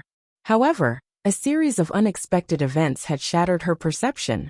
She was glad that her daughter didn't break down and go crazy because of the heavy blow, but she also felt sorry for her body and mind. She hadn't gone through the first ordeal, and the latter followed closely behind. Her endurance was obviously in the middle stage. If she went crazy, then she wouldn't know anything, or she wouldn't take it seriously at all. Naturally, she wouldn't suffer. Now she was either going backward or forward in the ordeal. As a mother, she naturally hoped for the latter. In fact, she didn't disappoint her. However, the problem now was because the process was too short. It was simply pulling the seedlings to help them grow. Crazy cold, not recognizing her own family. Follow her and prosper. She would be a devil through and through. There were already signs of this before, but at this moment, it was taking shape. Madame Ruan restrained her gaze. Could it be that something happened just now that she didn't know? With a smile on her face, Wan Fengfei turned over the 6 heads one by one to take a closer look. She even asked her mother with great interest how those wounds were formed. They were made after death. Wouldn't it be more interesting to cut them when they were alive? Her hands were full of dirt, but she didn't care at all. She didn't have the delicate appearance that she used to have when she was stained with dirt. After looking, she lost interest and used a handkerchief to wipe her hands. Little by little, she wiped very seriously and attentively. Clearly, some of the dirt couldn't be wiped off, but she still wiped it again and again. Mother, these people, were you the one who left them to slaughter the village? They failed to kill, and were killed instead. They were really useless. However, this is also good. That village can be left to play with slowly. Mother, if there's anything you can't do, you can tell me. I can help you. Madame Ruan quietly looked at her daughter. In fact, she had some faint regrets in her heart. If she had known that this day would come, she would have trained her in the best direction from the very beginning. Now that it was like this, it was too late to change. Everything else was fine, but loyalty was a big problem. Because she would only put herself first, everything else would have to be put behind. However, there was a wrong move. If she used it properly, she would become a sharp weapon. If she didn't know the most crucial part. Madame Ruan reached out and touched her face. Why are you covering your face at home and using such a thick cloth? Aren't you stuffy? Wan Fengfei's eyes were brimming with smiles. Then mother, help me take it down. Madame Ruan nodded and casually took it off. Then she was stunned. The face that was almost healed, and the scar that was gradually fading had now turned into a black line. It was like a sinister and ugly worm. There were fine lines like a spider web on the edge. This was the final push. Fengfei, what's going on? You're asking me? How would I know? What I eat and wear, including the medicine used on my face, are all not under my control. There was a trace of innocence in her eyes that were no longer clear. Madame Ruan's face was very ugly. She was completely unaware that someone had taken advantage of her. If it wasn't so obvious, she was afraid that she would still be in the dark. But the problem was, when did this happen? Could it be that there was a loophole that she didn't know about in the backyard of the Ruan family that she controlled? Her own details might have been known by others, so it was reasonable for there to be a loophole. But this was unbearable. She took a deep breath. Fengfei, it's mother's negligence. Don't worry, mother will think of a way for you. No need, mother. I don't think there's anything wrong with this. Wan Fengfei said with a smile. Good. When she no longer cared, she could be indestructible. Right, mother. Prepare a man who is proficient in bedroom matters for me. Madame Ruan slightly narrowed her eyes. She had really changed completely. Even if you didn't ask, I would have prepared one for you. This way, I won't have to waste my breath. But wait until your body recovers. Although her private parts weren't particularly injured, it wasn't suitable for her to have sex in a short period of time. Send it over tonight. There has to be a process of adaptation. Madame Ruan was silent for a moment. She restrained all her emotions, okay? She was straightforward. Wan Fengfei smiled. From now on, this woman in front of her would probably no longer treat her as a daughter. Speaking of which, it was funny. She herself was dirty, but she wanted a clean daughter. Did she want to preserve the last bit of beauty, or was she deceiving herself? No matter which one it was exceptionally stupid. Daughter will go back first. Madame Ruan watched her step over the threshold, turn around and leave. She then looked back at the wooden box. People like them really shouldn't have extravagant demands. The final result was the same. She closed the wooden box expressionlessly. Wan Fengfei's thoughts were right. She would no longer treat her as a daughter. Worldly possessions would still be the same as before. Emotionally, she would no longer be moved by her. She had completely abandoned her. Therefore, Madame Ruan's so-called feelings were quite ridiculous. Feelings that could be easily abandoned. Were they called feelings? Perhaps she couldn't completely deny her efforts. But perhaps she had already imagined a situation like today. In fact, she had always had reservations in her heart. Since she didn't wholeheartedly in the past, she naturally wouldn't feel unbearable pain when she gave it up. Wan Ruizhong went to find Lu Qingdi. His original intention was to ask for an imperial edict to search everywhere. Obviously, Lu Qingdi wouldn't agree to such a request. After all, the people accompanying him were all favored ministers, important ministers, and the largest group of the royal family. Could these people's residences be searched casually? Moreover, his son was basically in the summer palace. It was absolutely impossible to let a minister, even a trusted minister, touch his head. In Lu Qingdi's view, it was only a minister who was targeted, not him. Moreover, the one who died was just an insignificant servant. There was no reason for him to mobilize so many people. Besides, other people were fine, but your family was in trouble. Wouldn't it make people suspect that there was something fishy about your family? For the sake of your loyalty, it was good enough that they didn't investigate you. Therefore, Lu Qingdi asked Yu Zhongqing to take some people to help him search other places. In fact, this was equivalent to not helping at all. Fortunately, Lu Qingdi didn't go to the extreme. He told Wan Ruizhong that if he had evidence and knew who was behind the scenes, he could issue an imperial edict to search. After leaving Lu Qingdi's sight, Wan Ruizhong's face became colder. It wasn't that he didn't feel that Lu Qingdi was gradually becoming colder towards him. The emperor was ruthless. There were many emperors who killed meritorious ministers. He was just a grand secretary, and really didn't count for much. His Wan family was at its most difficult time. Because of those rumors and slanders, he was also impeached.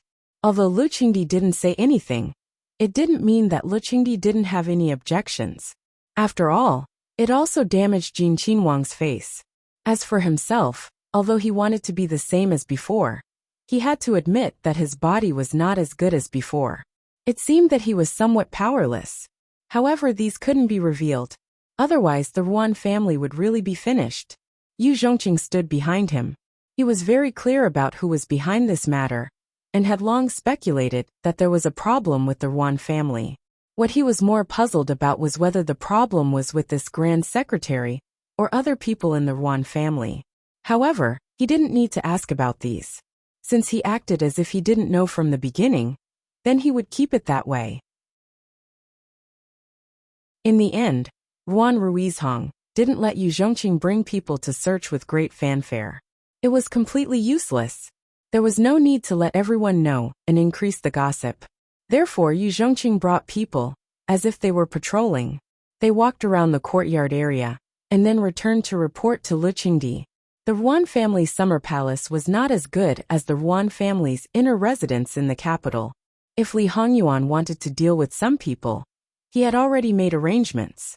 However, Madame Ruan had lost so many people. Moreover, they had only been here for less than a day. It was not enough to investigate the people who had been in the courtyard for a long time. Even if they were investigated, they would not be able to find any flaws in a short time. After all, these people's roots were not here. To get to the bottom of things was not something that could be done in a day. Moreover, they themselves did rough work. If they were sent away, there would be no replacement in this place. The best way was to strengthen the rules and let them perform their duties. Otherwise, if they came into contact with things that they should not come into contact with, then it would not matter even if they were spies. Therefore, what Madame Ruan really wanted to investigate was the entourage from the capital. Old Madame Ruan had always been a smart person. Smart people naturally had their weaknesses. If they didn't come into contact with things that they shouldn't come into contact with, it didn't mean that they couldn't get useful things. Nails didn't need to be very smart. Maybe they just needed to remember what they saw. In terms of manpower, old Madame Yuan was simply dregs compared to Li Hongyuan. There was no comparison at all. No matter how strict her defense was, there were still times when she could take advantage of a loophole. When he knew that she was doing a big investigation, Li Hongyuan didn't have any reaction. He just let people create something that was right, but actually wrong. It was guaranteed that old Madame Yuan would completely block the loophole. At least she would think so. In the evening, Li Hongyuan learned that old Madame Yuan had added a maid for her baby daughter. It was said that she was tall with long legs and a slender waist. She was a perfect beauty. The beauty held a lamp at night and walked leisurely. Not many people saw her. Li Hongyuan sneered. Playing this kind of trick to deceive others was fine. However, he seemed to have underestimated Yuan Fangfei. After being passively torn apart, she might as well be corrupted to the end. Even if he knew that she was a person with a strong will and wouldn't be defeated easily, what would it be like if she climbed back up again and again only to be stepped on again and again? She would live a life of grievance and humiliation, never being able to achieve the goal of her tone. However, it was late at night, and he missed Wan. Digression. I will be adding more chapters today. https://www.bicken.com/11/11807/665395. HTML chapter error. Click here to report. Registration is not required. We will deal with it as soon as possible. After reporting, please wait patiently and refresh the page. Please remember the domain name of this book: www.bicken.com. Bicken.com mobile version reading website: mbicken.com.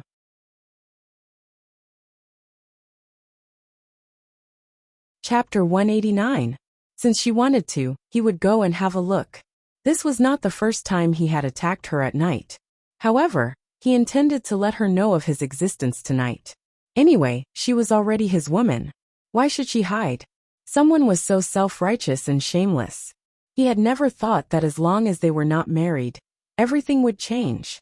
This kind of intimacy had crossed the bottom line and was absolutely not allowed. It had a great impact on a girl's family. If outsiders knew about it, it was equivalent to losing one's virginity before marriage. For example, if the person who was intimate with Jingwan, no, it should be said that he was her former two fiancés. Even if he had nothing to do with Jingwan, he would definitely feel that it was inappropriate for him to be intimate with her. Given how much he cared about Jingwan, he would definitely explode and want to kill her.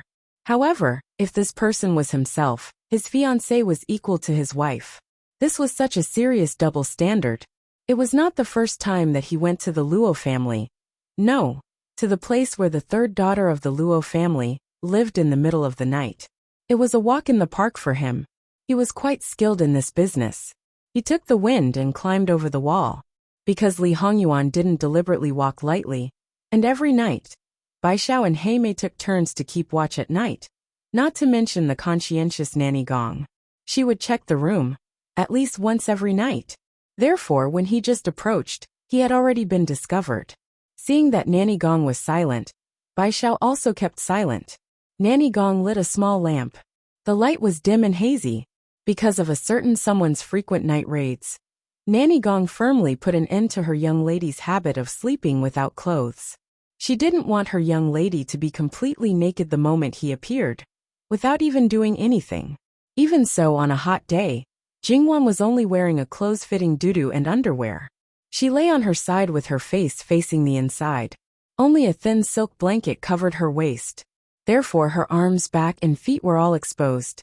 Even if he did not see her naked, the effect was almost the same. Someone's eyes became deeper and deeper. Li Hongyuan sat on the edge of the bed and reached out to hold Jingwan's leg. The soft and smooth feeling. Jingwan subconsciously kicked her foot, then immediately woke up. She woke up very quickly, and when she saw who was sitting by the bed, she suddenly sat up. She took the opportunity to withdraw her foot from his palm and pulled the silk blanket around her waist to wrap it around her body. "Your Highness, why are you here?" She didn't dare to believe it. She knew you didn't follow the rules, but breaking into a lady's room at night. Li Hongyuan reached out and grabbed Jingwan's foot again, preventing her from retreating.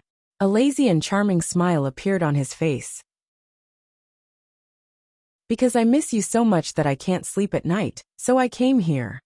He spoke the truth without any ambiguity. Jingwan rolled her eyes at him. After the initial shock, she thought about this fellow's style. It didn't seem strange that he would do such a thing. She regained her composure and withdrew her foot. After confirming that the other party wouldn't let go, she let him hold her foot. As he approached Jingwan's bottom line, Jingwan naturally retreated bit by bit. She hadn't touched his bottom line yet, so she didn't know how much he would indulge her. However, it was obvious that when facing Li Hongyuan, she was much more relaxed than before, and didn't follow the etiquette. "You don't believe me?" Li Hongyuan smiled and gently rubbed his finger on her foot. "Don't touch, it tickles." "I believe you. Why wouldn't I believe you? You are a prince, so your words naturally carry weight," Jingwan said perfunctorily. They just saw each other during the day, and he missed her so much that he couldn't sleep. Who was he trying to fool? She was sleeping soundly, but was suddenly woken up. Even if Jingwan didn't have a morning temper, she was still in a bad mood. "Now that your Highness has seen her, you should go back and rest." Li Hongyuan looked at her with a smile. His eyes were like small hooks, and his hand moved up her foot, caressing her calf back and forth. "Jiao Jiao, is this your first time touching this prince?" The greasy way of addressing her couldn't be any more obvious, and the way his hand moved, this bastard. "Do you need this subject to help your Highness undress?" Knowing that he wouldn't leave like this, Jingwan was too lazy to waste her breath. "Is Jiao Jiao inviting this prince?" The tip of his tongue brushed across his lips. Jingwan slightly tilted her face and covered her eyes with her hand. Bastard, using his beauty to trick her again. "If your Highness wants to rest like this, no one will have any objections. Actually, this prince doesn't have a problem either. I'm just worried that someone will feel unfair and take off my clothes later." His teasing tone and teasing expression made Jingwan want to slap him. He shouldn't have touched her sore spot. Jingwan was a little embarrassed, so she pulled the silk blanket and lay back down. "Your Highness, please don't disturb my rest." "Thank you very much." Looking at her tightly wrapped back, Li Hongyuan laughed silently. He quickly took off his clothes, leaving only a pair of underwear. "Bastard, I told you not to disturb my rest, Hearing the flirtatious sounds, Mama Gong looked at the blushing Bai Xiao. "You should rest. I'll keep watch here." "Yes, Mama." Bai Xiao crouched down and quickly left. Mama Gong sighed. She thought that it would take a long time, but it didn't take long for it to stop. A hungry wolf that had tasted a bit of meat was actually able to resist the temptation. It was truly unusual. Seeing that Li Hongyuan, who had kissed her fiercely, didn't do anything else, Jingwan was a little puzzled. Seeing her puzzled expression, Li Hongyuan was a little angry and amused. He reached out and pinched her nose. "Do you want it that much?" He straightened his back. Jingwan couldn't help but shrink back from the hot temperature. She quickly shook her head. "If you don't want it, then behave. Although I said that the most precious thing should be saved for the wedding night, I can't guarantee that I'll do it. Sometimes a man's rationality depends on his lower body." Li Hongyuan's smile was a little evil. "I'm worried that I won't be able to control myself. So Jiao Jiao, don't seduce me. Otherwise you'll have to bear the consequences." Jingwan reached out and slapped him across the face. "Who is seducing who? All right, stop fooling around." Li Hongyuan grabbed her hand and put it on his waist. He reached out and pulled her into his arms. There was a layer between them. He simply pulled the string of the doo-doo and threw it off the bed. Then he continued to move downwards. "Wang Ye, you clearly said, don't talk." Li Hongyuan interrupted her. He removed the last barrier between them. Then he hugged Jingwan and rubbed against her. He let out a satisfied sigh. When he couldn't do anything, Li Hongyuan found that he really liked the feeling of skin against skin. It was an indescribably wonderful feeling. Li Hongyuan liked it, but Jingwan might not like it. First, it was summer. Sticking to a person was like a stove. Second, this bastard was too tight. It was like being entangled by a python. It was uncomfortable. Jiao Jiao, I said, don't seduce me. Li Hongyuan tightened his grip. Wang Ye, it's too tight. It's uncomfortable. Let go.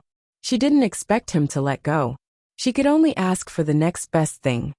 Let go if you call me husband. Li Hongyuan's chin rubbed against the top of her head. His eyes were closed. Shameless. Yuan, it's really uncomfortable. Can you let go? Jingwan softened her tone. Li Hongyuan laughed silently in a place where she couldn't see. He finally showed mercy and lay down on his back.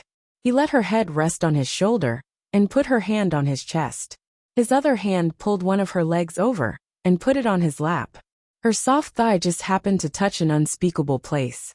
Jingwan was about to move away when he patted her warningly. He felt that Jingwan was finally obedient. A certain someone was satisfied with everything except for the part that he couldn't be satisfied with before marriage. He felt Jingwan's breathing. What's wrong? Can't sleep? I'm not used to it. Jingwan spoke the truth. So Wang Ye, can you leave my bed? You have to get used to it early. Jiao Jiao has to learn to adapt to my existence. Whether she was used to it or not, who knew better than him? Right now, it was just because she was awake that she wasn't used to it. Her body wasn't like that. The best example was that if she fell asleep, she wouldn't wake up just because he moved. That's after marriage. It was already early enough to be buried in the grave of marriage. In the end, he still wanted to deprive her of her freedom. After marriage, there are more important things. Jingwan chose to shut up. I can't sleep for a while. Talk to me. Talk about what? Jingwan's eyes were half closed. In fact, she was quite sleepy at this moment. She was trying to get sleepy. Who knows, she might fall asleep in a while. You talk, I'll listen. If I fall asleep, don't wake me up. A certain someone's voice was pleasant to listen to. Although it didn't become sexy because of the heavy desire, it was close to her ear. It was low and slightly numb. Perhaps it would have a very good hypnotic effect. Okay. Then, Li Hongyuan softly said some interesting things. Jingwan stifled a laugh from time to time. She thought to herself that she really couldn't tell that a certain someone was actually hiding a sense of humor. However, Jingwan's brain gradually emptied. She became more and more sleepy. She became drowsy and her breathing became more and more long. Wan, Jingwan unconsciously responded. Just live your life happily. Don't worry about anything else. Leave everything to me, okay? Okay. Jingwan responded. Li Hongyuan kissed her forehead. He knew that she most likely didn't hear what he said clearly. She only said good, because he emphasized the last 3 words. She was like a child who only knew how to talk and didn't know how to think. Everything came out of her mouth. However, he took it that she agreed to everything. https://www.bicken.com/11/11807/6653197. HTML. We will deal with it as soon as possible. After reporting, please wait patiently and refresh the page. Please remember the domain name of this book. www.bicken.com mobile version reading website, bicken.com.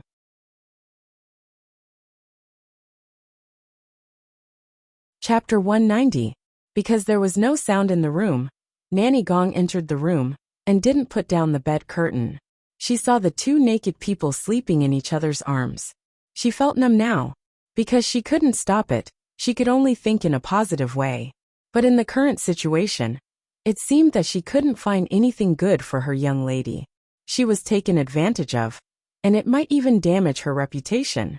All the good things were taken by a shameless bastard. Well, Nanny Gong knew that he didn't sleep well, but he seemed to sleep well with his young lady in his arms. After all, she watched him grow up, and he was the only son of the imperial noble consort. It was impossible for Nanny Gong not to feel sorry for him at all. So, she could only think in this way to comfort herself. Nanny Gong went forward and picked up the clothes that were thrown on the ground, and put them aside. She also picked up the silk blanket that had fallen under the bed. She looked straight ahead, and was about to cover them when she suddenly met Li Hongyuan's dark eyes. She paused and continued what she was doing. She put the silk blanket on them. It wasn't very tight, just from their chests to their thighs. On such a hot day, there was an ice basin in the room, but it was only to prevent their stomachs from catching a cold. Li Hongyuan took the opportunity to pull the silk blanket on Jingwan's shoulder. He tilted his head, put his cheek on her forehead, and closed his eyes. Except for himself, probably no one could be sure if he had fallen asleep just now. With his eyes closed, Li Hongyuan appeared to be much more harmless. In Granny Gong's eyes, the two of them were a young couple who slept with their necks intertwined. However, from the way they slept, she could tell that they were very loving. At least, he loved her very much. For ordinary couples, even if they slept on the same bed, they would sleep separately, and each of them would occupy half of the bed. It was as if there was a boundary between them, not to mention those couples who still slept separately after the ceremony. Could they be called husband and wife? It would be better if they stayed like this for the rest of their lives. Nanny Gong took the lamp and turned to leave. Li Hongyuan blatantly stayed the night, so he naturally wouldn't leave early like before. Therefore, Jingwan woke up around the same time, because of her biological clock. The honey-colored chest in front of her eyes, and the warm and elastic touch under her palm made her a little dazed. Then she sat up. It was the first time she was hugged to sleep by a man, but she had a good night's sleep as usual. This was completely illogical. She had slept alone for a long time, and the only time she slept with cousin Xiao Xiao. She couldn't sleep well, and even moved to another place. She was hugged to sleep by a man, but she was used to it, used to it, used to it.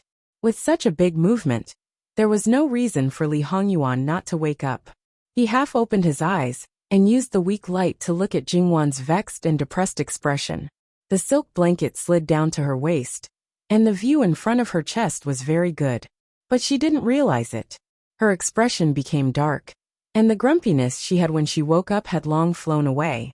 Whether it was because of the morning or some other reason, a certain part of her body began to stir again. He reached out and pressed a certain attractive soft part and rubbed it gently. Only then did Jingwan come back to her senses. She grabbed the mischievous hand and flung it away. Li Hongyuan reached out and grabbed Jingwan's waist.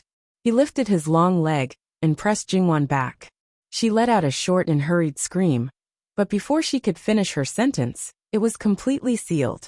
Jingwan was so angry that she was scared of his shoulder. She slapped his shoulder, but she didn't restrain her strength at all. A certain someone didn't care, and didn't even stop her. He focused on enjoying the morning dessert. Jingwan slapped him a few more times, but her strength gradually weakened. It was because her body was too young and inexperienced. In this aspect, Li Hongyuan was her master, so her resistance was infinitely close to zero. She couldn't withstand his teasing at all. Instead of hitting him, she turned into hugging his shoulder and back, and catered to his kisses. There was a tendency for things to go awry. Knock, knock, knock. There were 3 moderate knocks on the door. "Miss, are you awake?"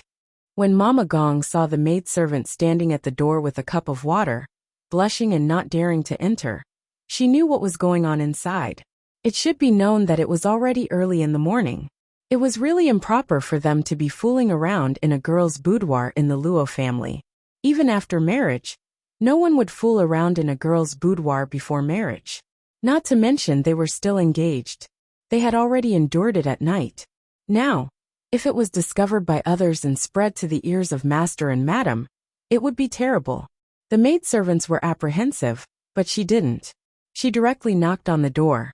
Suddenly awakened, Jingwan reached out to push him, but she couldn't move him at all. "Prince." Her expression was a little bad, because a certain someone was in heat early in the morning, and also because she was disappointing. Li Hongyuan's face was a little angry, but he quickly restrained himself. He buried his face in Jingwan's neck, unwilling to let go. Jingwan was so angry that she scratched him. There were a few obvious bloodstains on his shoulder and back, but a certain someone didn't seem to feel pain, and didn't even make a sound. It was difficult for this kind of person to restrain himself from offending his superior. Jingwan's anger grew. She opened her mouth and fiercely bit him.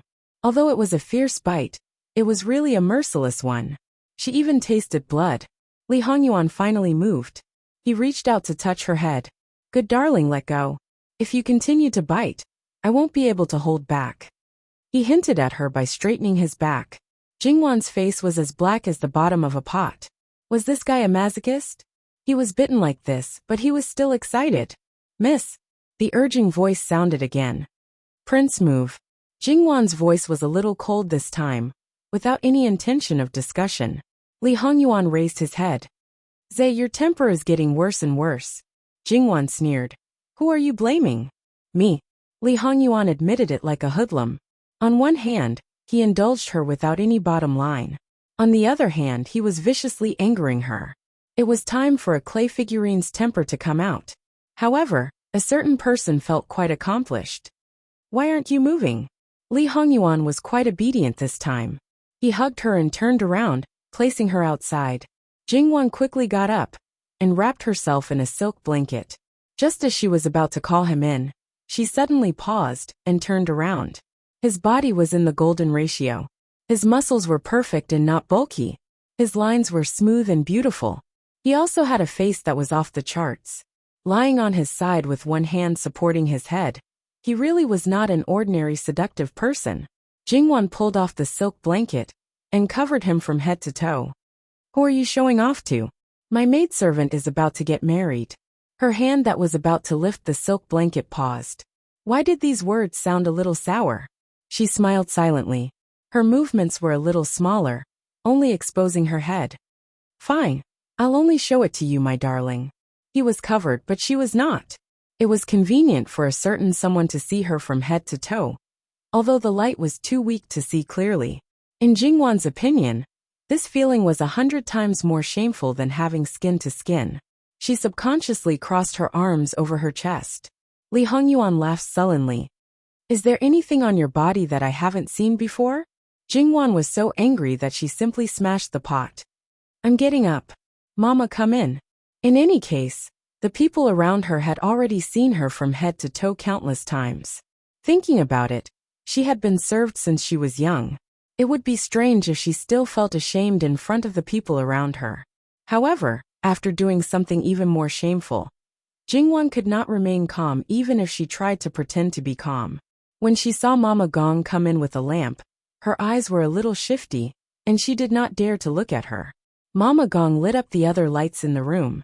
Jingwan seemed to suddenly wake up, and hurriedly grabbed a piece of clothing. After wrapping it around her body, she realized that it was a certain prince's clothing. Her clothes were taken away to be washed after she changed out of them last night. Now she could only see the doo-doo and underwear that a certain someone had taken off. Mama Gong acted as if she did not know anything. She glanced at Li Hongyuan, who was on the bed, and said, Bring the water in. If it was not for this person, they would not have come in first. The maidservants filed in. After confirming Li Hongyuan's position, they squatted down as a form of greeting and no longer looked up.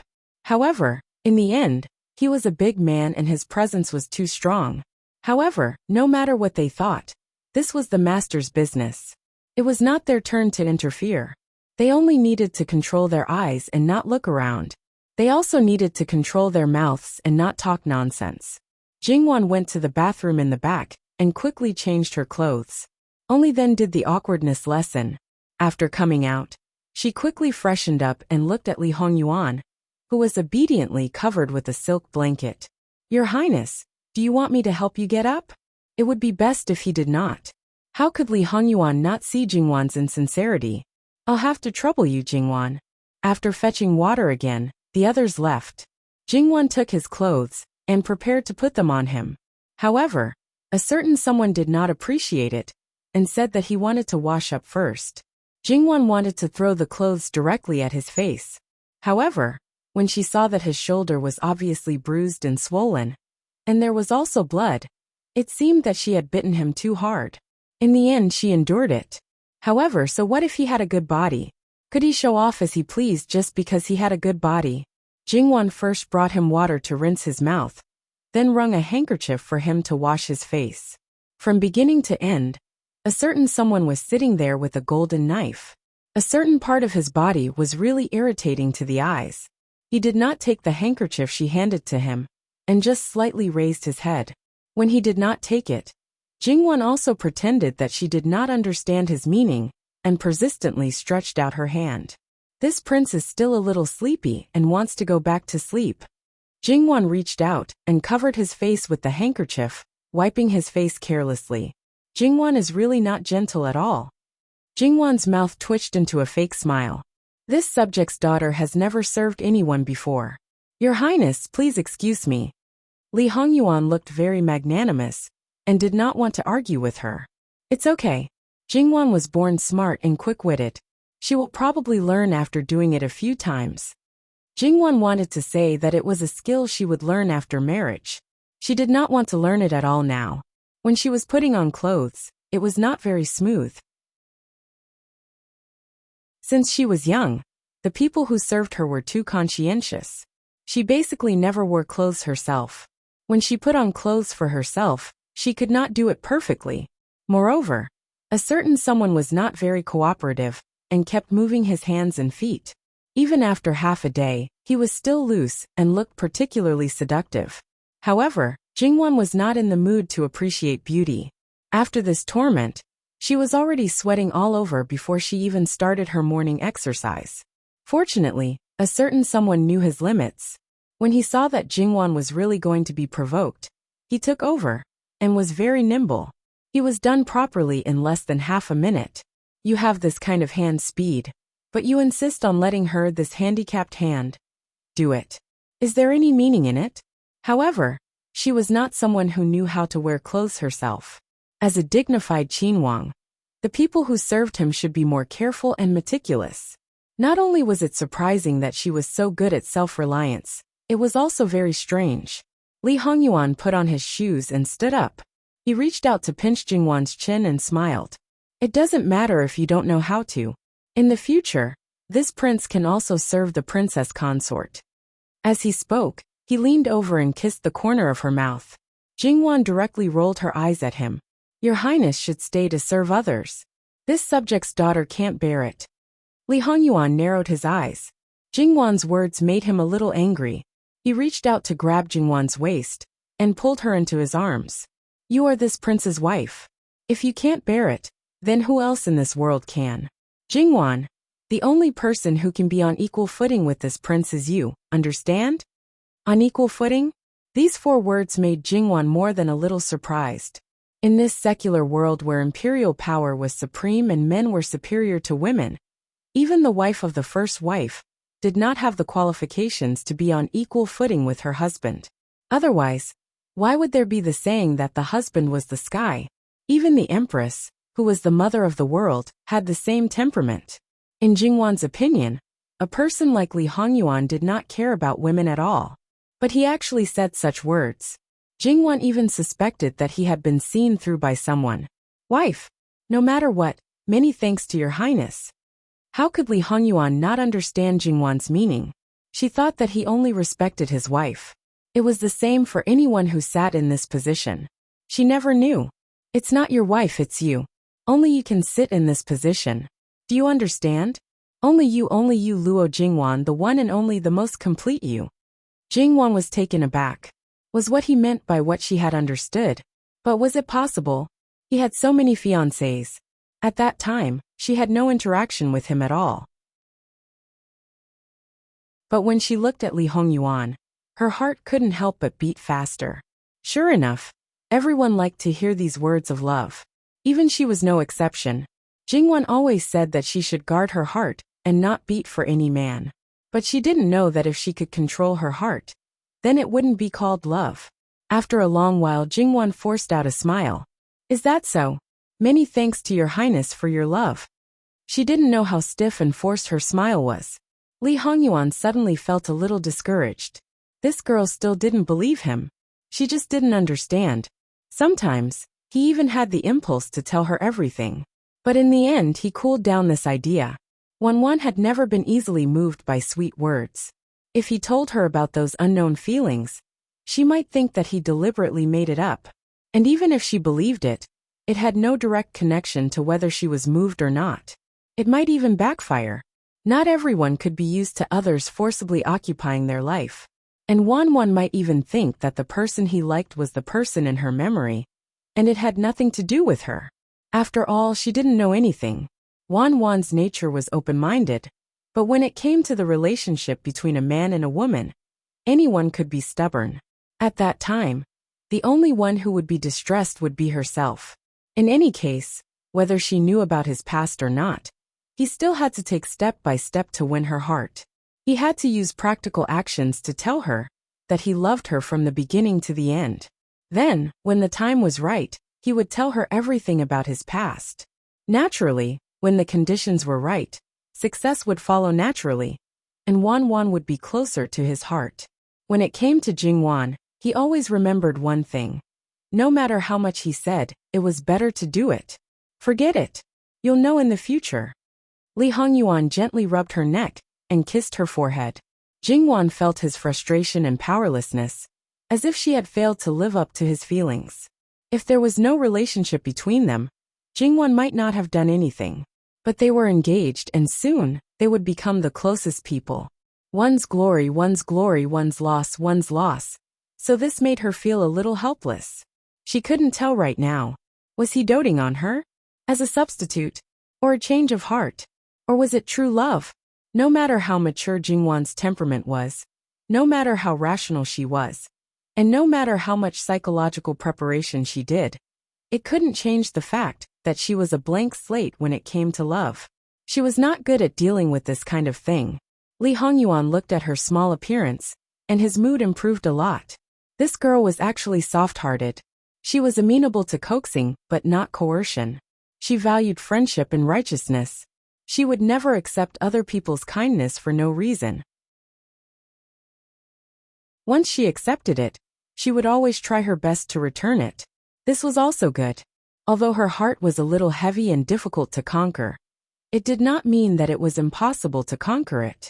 Because of their special relationship, he could force her to accept his kindness. Sooner or later, he would win her over. Don't think too much. Do what you should do.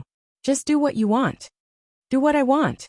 In front of such beauty, Jingwan expressed that she wanted to pounce on him.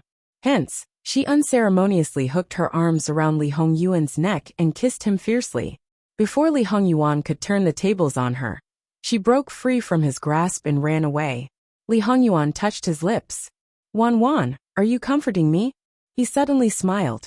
Comforting? Of course not. Jingwan expressed that she was just seduced by his beauty. That was all. After that, Granny Gong came in and handed Li Hongyuan a cup of warm water. Miss said that drinking a cup of warm water after waking up every morning is good for your health. Li Hongyuan raised his eyebrows. He took the cup and drank it in one gulp. After that, Granny Gong quickly helped him tie up his hair. Jingwan didn't know how to do such a difficult thing. After everything was done, Li Hongyuan casually went out.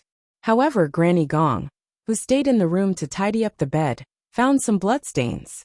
Her first reaction was to feel her heart sink. Could it be that Miss? On second thought, it couldn't be. She didn't have any blood the last time they did it for so long. It didn't make sense for her to lose her virginity in such a short time last night. The bloodstains didn't look like any other traces. Since it wasn't her and there was no blood on her body, then it was most likely. She quickly tidied it up and didn't think too much about it. Jingwan was already doing morning exercises. Although he knew that if there was nothing going on, she wouldn't get up every day, but this was the first time Li Hongyuan saw it with his own eyes. The time they spent alone in the previous life wasn't short. However, because of special circumstances, Wan's morning exercises were also something to kill people. Suddenly, there was a kind of peace and quiet. Li Hongyuan sat at the side and watched. However, as he watched, his thoughts started to wander. With such a soft waist, sometimes, wouldn't he be able to do whatever he wanted? The last time they had intimate contact, except for the last step, they did everything. However, they were all very ordinary positions. Maybe he could try something else next time? Li Hongyuan felt a little itchy on the tip of his tongue, and unconsciously swept the inside of his teeth. The sky was about to turn white. Your Highness, you should go back, Granny Gong said. Li Hongyuan looked sideways at her, and then stared at Jingwan for a while. Finally, he stood up and walked towards Jingwan. Your Highness, are you leaving? You can't bear to part with me. Then after I have my meal, I'll go see your grandparents before I leave. Farewell, Your Highness. When dealing with a thick-skinned person, one couldn't hesitate at all. Even more so, one couldn't persuade him to stay. TSK. Her forehead was wet with sweat and her face was stiff. The words "get lost" were clearly written on her face. He reached out to touch her face and leaned closer. With a charming smile he said, "Sweetheart, wait for me tonight." In response to Li Hongyuan, Jingwan's face was as stiff as a coffin. Li Hongyuan was in a good mood. He held her face and kissed her without any disdain. It's impolite not to reciprocate. This is a gift in return. Then he walked away. Bastard. Jingwan cursed in a low voice. She looked at the servant girls and saw that they all had their heads lowered. The only thing missing was a sign above their heads that said, "This servant didn't see." Granny Gong's back was as he left. Her sign probably said, "Out of sight, out of mind." His reputation, his image, they were all ruined by that bastard. Li Hongyuan returned to the mansion. As a close attendant, Eunuch Mu had already prepared water for the bath. However, his master seemed to be coming back much later than expected. It was different from the previous times. https://www.bicken.com/11/11807/66532201. HTML. Please click here to report an error. Registration is not required. We will deal with it as soon as possible. After reporting, please wait patiently and refresh the page. Please remember the domain name of this book, www.bicken.com. Bikago mobile reading website, bicken.com.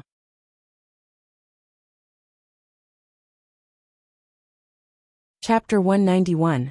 Because it was summer, the temperature of the bath water was not high, but it cooled slowly. In addition, Li Hongyuan actually needed cold water to calm his mind at this time, so he soaked in the water for a relatively long time.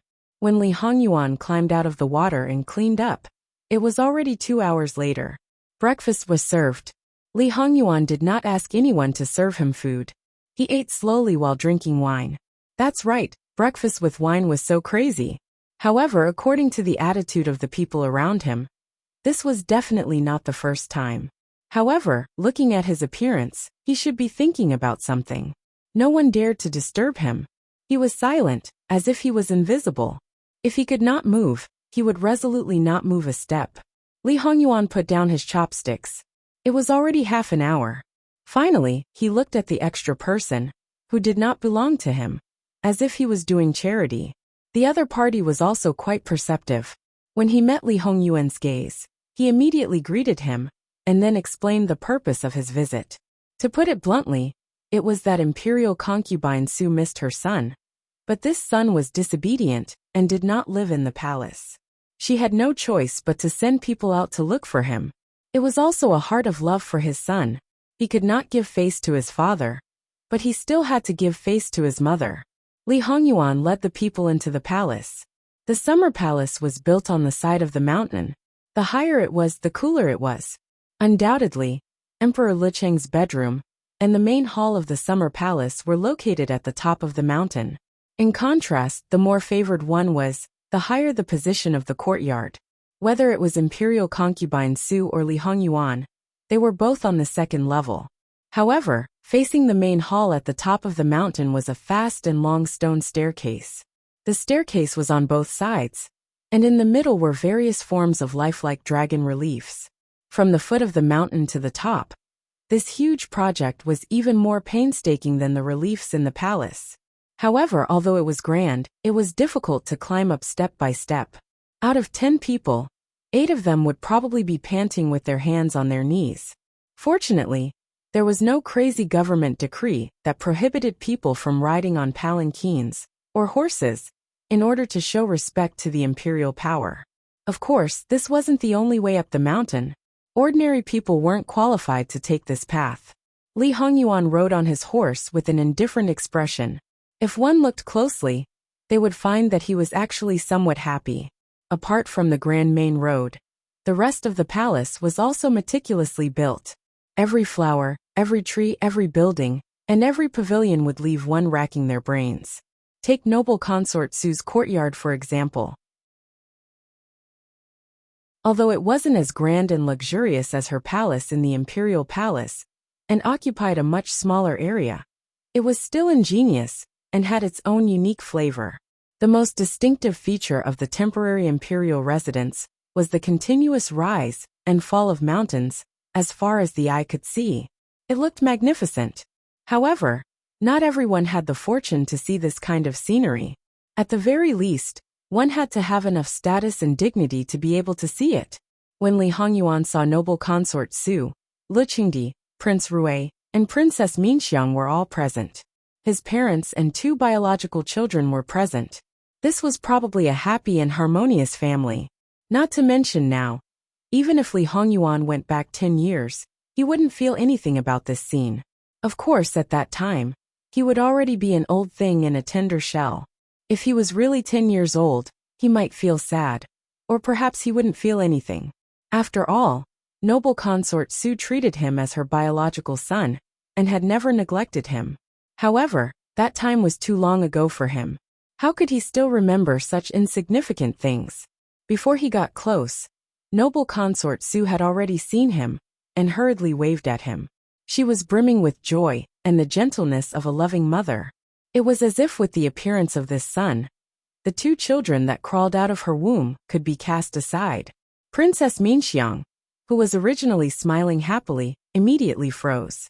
Among all the siblings, including the cousins, Princess Minxiang was the second most afraid of him. In fact, everyone knew that Li Hongyuan actually treated this younger sister quite well. At least, he had never done anything to her. Sometimes he would even give her some good things. However, Princess Minxiang was inexplicably afraid of him. "Mother, did you send someone to call 6th brother over?" Princess Minxiang's voice was trembling. "Yes, what's wrong?" Noble consort Su touched her hand. It was impossible for her not to notice her daughter's true feelings towards her son. After all, it wasn't just a day or 2 but several years. In fact, she had tried her best to avoid the 2 of them meeting. However, no matter how much she tried to avoid it, it was impossible for them to not meet forever. Because her son didn't do anything wrong, she couldn't even let Lu Qingdi know about this. Otherwise, he might not like Minxiang. There aren't many chances to meet each other. You should take advantage of this opportunity to kiss each other properly. Princess Minxiang wanted to cry but had no tears. "Mother, what's wrong with Minxiang?" Lu Qingdi also turned to look at her. Her face was a bit pale, and her expression wasn't right. "Not feeling well? If you don't feel well, call the imperial physician. However, weren't you fine just now?" Imperial consort Su gently squeezed her hand. Princess Minxiang immediately smiled. "Many thanks for imperial father's concern. Daughter is fine. It's just that when I saw 6th brother, I suddenly thought of the dream I had last night.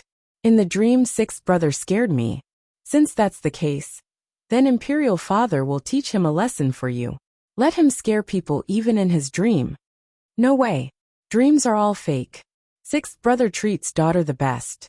How can I teach 6th brother a lesson because of this?" Princess Minxiang pouted unhappily. Lu Qingdi laughed. "Your servant girl is just like your mother.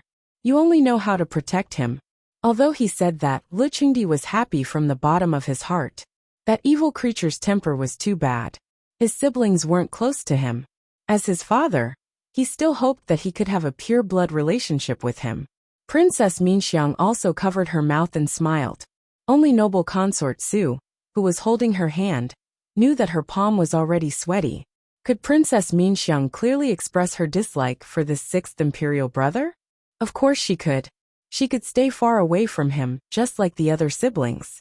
However, if she did that, just as noble consort Su thought, her position in Lu Qingdi's heart would plummet. It was reasonable for others to distance themselves from Li Hongyuan, including her own brother, Li Hongming. However, she couldn't. She wasn't as favored as Li Hongyuan. When Li Hongyuan didn't do anything wrong, if she distanced herself from her brother, it would only make Lu Qingdi think that she was cold and cold-hearted. She would be disliked. Li Hongming naturally knew all of this. He wasn't like noble consort Su, who had deep feelings for Li Hongyuan. He had always been suspicious of Li Hongyuan. However, as the person involved, even Min Xiang couldn't say anything. He could only suppress his suspicions in his heart. If he said it out loud, not only would it not affect Li Hongyuan, it might even cause him to suffer. It was true that Min Xiang was his biological sister. However, a sister who didn't even have much value in a marriage alliance was just so. Li Hongyuan walked in and paid his respects. He knew what the current atmosphere was, but he didn't care. It was enough to teach Min Xiang a lesson once. When she was obedient, who would have the time to care about her? As for what would happen to her in the future, it was completely out of Li Hongyuan's consideration. Whether she lived or died, whether she was good or bad, it was all the same. Princess Min Xiang stood up and greeted him. She very properly called him sixth brother, very intimately. Li Hongyuan smiled faintly. Min Xiang is becoming more and more beautiful. Actually, Li Hongyuan didn't smile often. Who knew how many people would be stunned when they suddenly saw it? Just like right now. Even his mother seemed to be mesmerized. However, after noble consort Su regained her senses, she subconsciously looked at Le Qingdi. Even she could feel that this smile was similar to the one in her memory. How could he not know? Sure enough, Le Qingdi stared at his son in a daze. No one would think that he was looking at his son. Li Hongming also saw it. His face turned green, and he unconsciously clenched his fists. He actually had some impression of the imperial noble consort, but it wasn't deep. He seemed to think that she was a woman who was very beautiful when she smiled, and seemed to have touched his head gently before. Other than that, there was nothing else. However, his mother said that old Sixth looked very similar to her, especially when they were young. It was as if they were carved out of the same mold. However, he was a man after all. As he grew older, when the characteristics of a man became more obvious, the degree of similarity would decrease. However, from his imperial father's expression, he knew that his imperial father would never forget her. It was said that a son's status depended on his mother. Even though his mother had firmly told him that his father would not give the throne to his sixth son, he was still very afraid in his heart. Leaving the throne to his favorite son. How many emperors had done this in history? Li Hongyuan didn't seem to notice their colorful expressions at all. Mother, Min Xiang is of age now. Has her husband been chosen? Li Hongyuan's words pulled everyone back to reality. Imperial noble consort Su's expression froze for a moment. She seemed to have just realized what Li Hongyuan had said and smiled. Basically, it's already been chosen. It will probably be completely settled after we return from the summer vacation. The person that Imperial Mother has chosen must be the best. However, there's always a chance. No one can be sure of the future. Min Xiang, if he wronged you in the future, just tell Sixth Brother. Sixth Brother will help you deal with him. Thank you, Sixth Brother. Princess Min Xiang said with a smile, and a trace of shyness on her face. Le Qingdi hid the disappointment on his face, and snorted coldly. You evil creature. If you deal with him, how can he still be alive? You want your sister to become a widow, don't you? What is your Majesty saying? You make it sound as if Yuan'er is cruel. Yuan'er's temper is a bit bad, but he has never taken someone's life easily. Min Xiang's future husband is his younger sister's husband. Yuan'er will definitely know when to stop. Yuan'er's heart is full of love for his sister. I can't let you distort it. Imperial noble consort Su said with a smile. Then Imperial Father, just take it that Aken has nothing better to do, and is meddling in other people's business. Speaking of which, Min Xiang still has her biological older brother. How can Aken have a turn? Li Hongyuan didn't care. He lifted his robe and sat down at the side. Evil creature. Le Qingdi picked up the plate of pastries beside him, and threw it over. Li Hongyuan tilted his head, and the plate fell to the ground and shattered. The few pastries scattered everywhere. Saying such heart-wrenching words, your mother raised you for nothing. Li Hongyuan didn't even look at him. Le Qingdi was so angry that he choked. On the other hand, Imperial noble consort Su covered her mouth and laughed.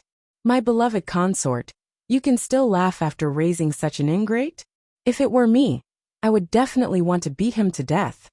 Your Majesty, this concubine can't bear to do that. Besides, Yuan is trying to stop you, not this concubine. As his mother, how can this concubine not know what Yuan is thinking? This concubine regards him as her son, and Yuan naturally regards this concubine as his biological mother. It was you who said something first. And it's not the first day you know what kind of temper he has. And it's my fault. Lu Qingdi raised his eyebrows and glared. That's what your majesty said. I didn't say anything. Imperial noble consort Su looked at him with a smile. Imperial noble consort Su had been by Lu Qingdi's side for 20 to 30 years, and had always been favored. The reason was not one-sided. Because she had a good grasp of Lu Qingdi's emotions, she didn't have to worry about offending him when she occasionally joked or said something rebellious. On the contrary, it made Lu Qingdi experience something that he couldn't experience elsewhere, such as the warmth between an ordinary husband and wife. Who doesn't know that Minxiang likes sixth brother the most? As her third brother, I sometimes get jealous. Besides, it's obvious that sixth brother likes Minxiang. As brothers and sisters, we can't help but be envious. Sometimes I also want sixth brother to help her vent her anger. Unfortunately, I don't have that charm. Li Hongming interrupted with a smile. As an elder brother, you want your younger brother to help you vent your anger. How can you say that? Lu Qingdi scolded with a smile. Therefore, Lu Qingdi's face was like that of a child in June, changing constantly. It can't be helped. Sixth brother's fame is too great. It's not difficult for him to suppress everyone. Sometimes son's mouth is dry from talking. It's better to use sixth brother's name. Li Hongming seemed to be helpless. Lu Qingdi's smile faded a little. He picked up the teacup and took a sip. This evil creature is a hooligan. His reputation as a hooligan is well known. Why? Do you often meet another group of hooligans? Those who often dealt with hooligans could basically be classified as idle dandy. Li Hongyuan could, but Li Hongming dared to do so. He would definitely be severely punished. How could Li Hongming not know that he said something wrong? When he met Imperial noble consort Su's indifferent eyes, his heart trembled. How can that be? Son is just a little envious of sixth brother, because he's too carefree. Naturally, I can't wait to drag him back to share Imperial father's worries. Among the brothers, he's the most leisurely. Not to mention son. I reckon that even my younger brothers who are still in school want to beat him up. Lu Qingdi glanced at him. Let him do things. You're saying that you're going to spend all your time outside of work cleaning up his mess? Just take care of yourself. He'll be like this for the rest of his life. Perhaps Lu Qingdi's last sentence wasn't just for Li Hongming to hear. It wasn't the first time that Li Hongyuan heard Lu Qingdi say such specious words. It sounded like he expected better from him. But it was also a different kind of warning, telling him not to have any thoughts that he shouldn't have. Li Hongyuan never took it seriously. If he really counted on his father, he didn't need to mingle. It was better for him to tuck his tail between his legs early on. Li Hongyuan wasn't a person who was willing to be ordinary. Even in his previous life, before he encountered an accident, he wasn't a person who followed the rules. To be honest, if it wasn't for Imperial noble consort Su, he probably would have fought with his other brothers to the death from the beginning. It could only be said that Imperial noble consort Su was too successful as a person and as a mother. Leaving these aside, they talked about some other interesting things. Li Hongyuan leaned lazily on the side, listless, as if he hadn't woken up yet. Imperial noble consort Su looked at him with a smile. What did Yuan do last night? What did he do? Meet a beauty in private. What else could he do? He was telling the truth. You're never serious. When Li Hongyuan went out, although it was always eunuch Mu who took care of the trivial matters, it wasn't the case in other people's eyes. He also had 4 beautiful maids by his side. He used a side courtyard in the capital to raise beauties, and none of his maids had a status in his harem. However, no one believed that his maids were still virgins. However, because those 4 rarely showed up, it didn't arouse anyone's suspicion. He didn't bring anyone else with him on this trip. These 4 were by his side, meeting beauties at night. Who else could it be other than them? As the saying goes, food and sex are part of human nature. How is it not serious? Li Hongyuan's sitting posture became even more limp, as if his bones had been pulled out. Okay. Whatever you say. Imperial noble consort Su said, and gestured to an auntie beside her. That auntie squatted and left. Soon she came back, followed by a line of beauties. These are the palace maids sent to the temporary imperial residence by the subordinates. You can pick 2 and take them back. Before the emperor went to the temporary imperial residence, he had arranged for beauties to be sent to the temporary imperial residence. This was something he was accustomed to, just like how he would select women from all over the country to fill his harem every year. As for these women, most of them were daughters of officials from all over the country. It was just that their fathers were all minor officials. The purpose of those people was nothing more than to climb up the social ladder. The people above them naturally wanted to climb to a higher position. The biggest characteristic of these women was their beauty. If these women were favored and doted on, it would bring great benefits to those people. If it was just a small official whose daughter flew up to a branch and became a phoenix, then it would be like a man ascending to the Tao and his chickens and dogs ascending to the heavens. Even the group of people who sent her up would benefit. Perhaps they would be able to secretly dream of things that they shouldn't dream of. However, it wasn't as if there weren't any beautiful dreams that came true in history. Speaking of these women, the ones who disliked them the most were probably the young imperial concubines who accompanied them. To them, traveling with the emperor was a rare opportunity. Compared to when they were in the palace, there were much fewer people fighting over them. If they served the emperor more often, they might be able to conceive a son. Now that they were pregnant, of course, they didn't expect them to fight for anything. They just wanted to have someone to rely on. In the future, when the emperor passed away, their son would be conferred the title of prince. When that time came, they would follow their son out of the palace and become an imperial concubine.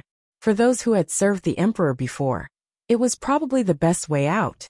Otherwise, when the time came, they would become nuns, or even worse, directly be buried with the emperor. However, they never expected that there would be a group of little vixens waiting in the temporary imperial residence. When they found out about this situation, they didn't know how many handkerchiefs they had torn. But in the end, they were helpless. Didn't they see that the imperial concubine with the highest rank had a calm face and didn't say a word? Thus, it wasn't their turn to speak. Imperial concubine Su was even in a good mood to summon these women.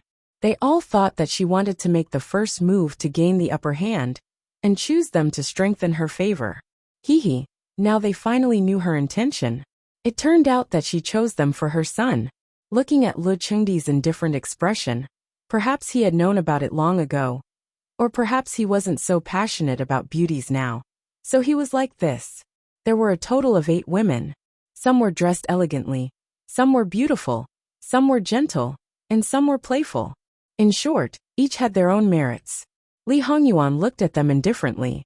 They probably already knew who the master was. Each of them secretly glanced at him. After meeting his gaze, they quickly lowered their heads and blushed.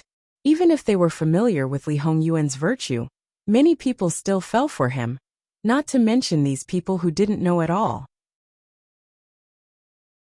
Such a handsome man seemed to be favored.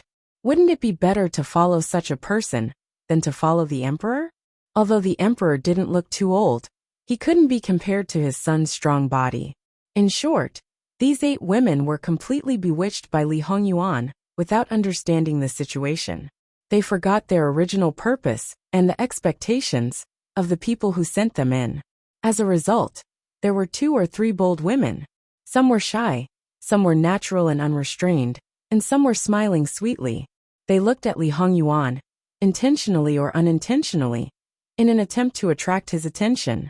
Li Hongyuan's eyes wandered around. Imperial mother, leave it to the other brothers. This son is not interested. As soon as these words came out, the 8 beautiful women all showed disappointed expressions. There was even one who moved her feet, as if she wanted to directly recommend herself to be his pillow. Fortunately, she restrained herself. Imperial concubine Su saw that his expression didn't change, and he really looked disinterested. She raised her eyebrows. Is Yuan feeling unwell? The others followed and looked over. Imperial mother, why do you say that? Imperial concubine Su smiled faintly unusually graceful and dignified.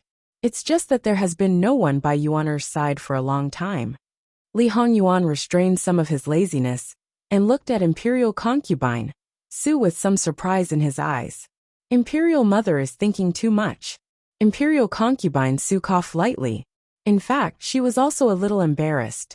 It's good that you're fine. Li Hongyuan nodded. Of course I'm fine. This son just feels annoyed and doesn't want to raise people to play with for the time being. It's not to the point where there is no one to serve me.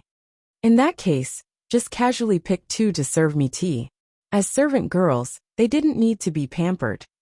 If they liked them, they could look at them a few more times. If they didn't like them, they could be thrown aside. Occasionally, they could be used to relieve boredom at night. To put it bluntly, they were just playthings. There was still no progress on his wife's side. If he brought them back, even if he didn't touch them at all, no one would believe that he really cultivated his body and mind.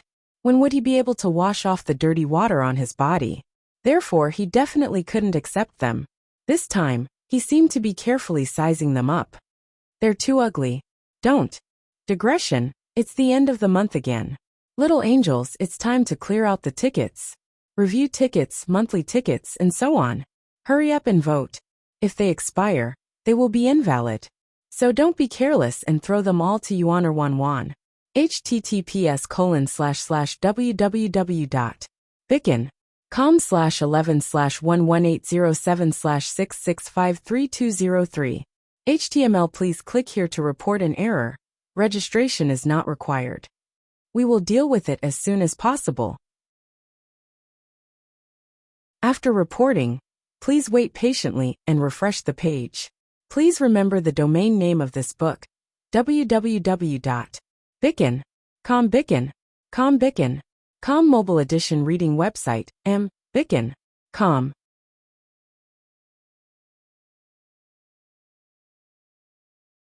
Chapter 192. They're too ugly. I don't want them. His tone was flat.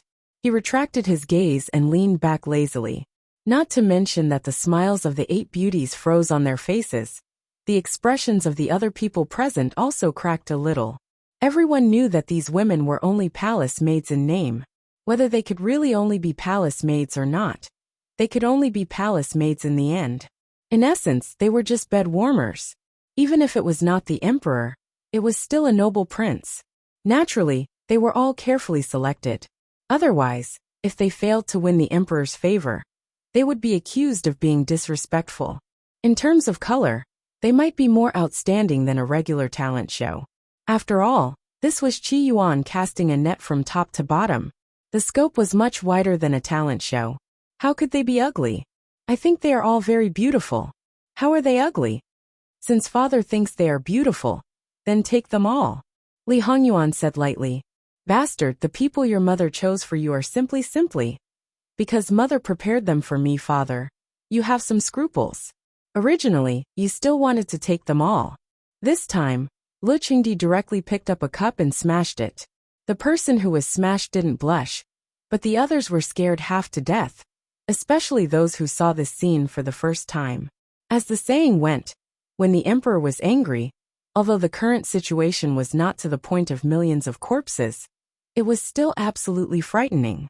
They all panicked and shrank like quails. How could they be in the mood to show their beauty? Li Hongyuan frowned and flicked a few drops of water that splashed on his body. Father, your temper is getting more and more irritable. If you have excessive internal heat, because of the hot weather, you should ask the imperial physician to prescribe some medicine to reduce internal heat. If you throw things randomly and I don't avoid them, won't I be disfigured? I have a foundation in martial arts and my hands and feet are quite agile. I can basically avoid them. What if you accidentally hit someone else, such as mother? What should I do? Lu Qingdi was easily angered by Li Hongyuan. Now he didn't want to scold him anymore. He just wanted to beat him. However, this evil creature wouldn't stand there obediently like the others. If you really ordered him to kneel down, he would do it. At that time, he wouldn't be able to do it. However, if he didn't vent his anger, he would panic and want to take something and hit him. Your Majesty. Noble consort Su hurriedly reached out to stop him. Calm down. You know Yuaner's temper. But it's just as Yuan said. If you don't dodge and get hurt, you'll be the one to feel the heartache. In the end, Lu Qingdi didn't throw it again. Noble consort Su looked at Li Hongyuan again, and felt helpless. Her son didn't pay much attention to other people. So why did he like to quarrel with his imperial father? Can't you stop making your imperial father angry? Li Hongyuan glanced at Lu Qingdi, and curled the corners of his mouth. No matter how one looked at it, it seemed particularly sarcastic. To ordinary people, this was a provocation, not to mention that the other party was the emperor. However, after the provocative gaze, it was followed by noble consort Su's pleading gaze. In the end, Lu Qingdi endured it and looked away. Out of sight, out of mind. Yuan, if you continue to be like this, go outside and kneel. Noble consort Su said rather sternly, but there was helplessness in her eyes. She signaled Li Hongyuan to control his temper, and stop before going too far. Don't really annoy your imperial father. Li Hongyuan lowered his head slightly and lowered his eyes. He seemed to have obeyed noble consort Su's words and looked bored. Noble consort Su chuckled and returned to the 8 beautiful women. Imperial mother also thinks that they're pretty. Yuan, tell me, which part of them are ugly? If you can really say 1, 2, 3, imperial mother won't force you. If you can't, then it won't be as simple as just picking 2 people. Noble consort Su's expression indicated that she wanted him to take all of them back. Their skin is rough and dark, their legs are short, and their waists are hard. Their faces are covered with such a thick layer of powder that even the spots can be seen. After washing their faces, won't they just look like a ghost? I don't know what kind of inferior incense they use on their bodies, but it's so thick that it stinks. This son really doesn't know which part is good, and which part is beautiful? Li Hongyuan said without the slightest trace of politeness. The 8 women, who had always been quite confident and satisfied with their external conditions, bit their lips at this moment, and tears welled up in their eyes. How could they feel wrong to be belittled like this? Noble consort Su was speechless. If you're so picky, then there probably aren't any beauties in the world. Which part is rough? Which part is dark? They're clearly all soft and tender. They're standing perfectly fine. So how can you tell that their waists are hard? Their legs are short. Noble consort Su glanced at them. Not all of them are short. Most people have spots on their faces, so it's normal to use powder to cover them up. How many women don't use powder? If you don't like this incense, then you can just change it to something you like. You're purely nitpicking, so it doesn't count. This son's requirements aren't high. Their skin should be like cream, whiter than snow. And even without makeup, they should still be outstanding and flawless. Their waists should be flexible but not fragile, and their legs should be slender and straight. They shouldn't use any incense on their bodies, and their sweat should also have a pleasant fragrance. Imperial mother, this son isn't being picky, but this son really can't do it with women like this. To put it bluntly, he was talking about Jingwan. If Jingwan wasn't like this now, and had gone through a lot of hardships, he would probably say something else. Even if her skin was dark and rough, he could still say that she was wild and beautiful. How could this be called not high requirements? Could it be that all the women who served you in the past were of this standard? If that was the case, why didn't others notice it and let him take all of them? Don't think that her son was the only one who forcefully snatched women. It was just that the others weren't as serious, and were overshadowed by his light. When I'm interested, I can naturally lower my standards. When he wasn't interested, he didn't want them if they didn't meet his standards. All right. Don't talk about this with Imperial Mother. If you don't want them, then forget it. Can Imperial Mother force you to do something like this? Noble consort Su waved her hand impatiently. It's this son's fault. I've troubled Imperial Mother. Li Hongyuan said rather apologetically. Noble consort Su was startled. You child, this isn't what Imperial Mother meant. Imperial Mother hasn't done anything yet. But you're already thinking too much. You're a grown man, but you're acting like a little girl now. She was helpless and amused. Li Hongyuan smiled. This son knows that Imperial Mother treats this son well, and has always remembered it. It's just that this son has no way to repay you, and even makes Imperial Mother sad from time to time. What are you saying? The more you say, the more inappropriate you become. Noble consort Su smiled, but turned her head and used a handkerchief to wipe the corners of her eyes. If you really feel this way, then will you listen to Imperial Mother for everything in the future? Li Hongyuan had never been a person who played with warmth. Just because he didn't play with it, the damage he caused when he did it once in a while was absolutely unprecedented. In the blink of an eye, he made noble consort Su cry, made Lu Qingdi soften into a mess, and made Princess Min Xiang's fear of him decrease sharply. The 8 women who had been humiliated by him couldn't help but steal glances at him. As for Li Hongming, he was a person who didn't see eye to eye. This kind of warmth would probably only intensify his disgust. However, these people, what did they have to do with him? Li Hongyuan shook his head. This son is used to messing around. I'm afraid I can't listen to anyone. So Imperial Mother, this son is very sorry. If there's a next life, silly child, you don't need to say anything. Imperial Mother knows. Noble consort Su warmly said. Li Hongyuan smiled faintly. If there's a next life, it probably won't have anything to do with you. Maybe I'll cripple your son early on. Even if you're in a high position, I'll pull you down and trample you into the mud. I just don't know if the you at that time will still be a loving mother, like you are now. The 8 women who had been degraded by Li Hongyuan naturally couldn't stay in Lu Qingdi's harem. Li Hongming also wouldn't want them. Those who cared about face probably wouldn't reach out their hands again. Let's ask other people looked down on you, yet you pulled them back. Do you want to be ridiculed? Or do you want people to say that you have no taste? Of course, there were those who didn't take it seriously, and didn't hesitate to express that their standards weren't as high as Jin Qinhuang's.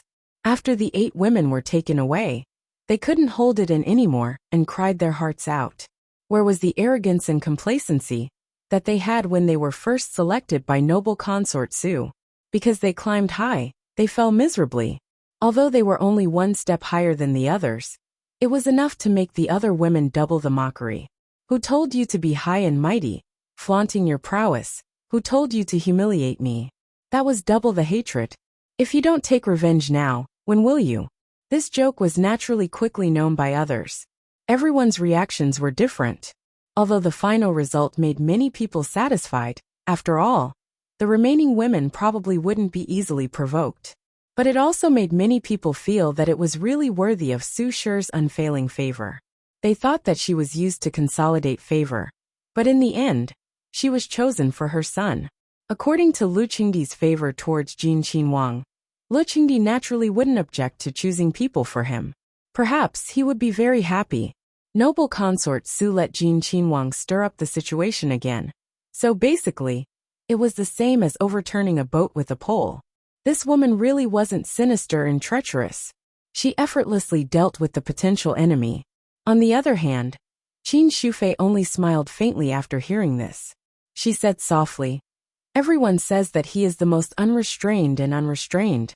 Who would have thought that he is actually the most infatuated and loyal? I really want to see how far he can go after they get married. Whether Luo San Gunyang is blessed or not, we will see when the time comes. Nyang Nyang, please forgive this servant. This servant didn't hear what you said clearly. Can you say it again?" The palace servant asked for forgiveness. Qin Shufei's temperament was good, and her position was high enough. In the inner palace, she didn't fight or snatch. Although she wasn't as favored as noble consort Su, she wasn't considered bad. In the entire inner palace, there was probably no one who lived more comfortably than her.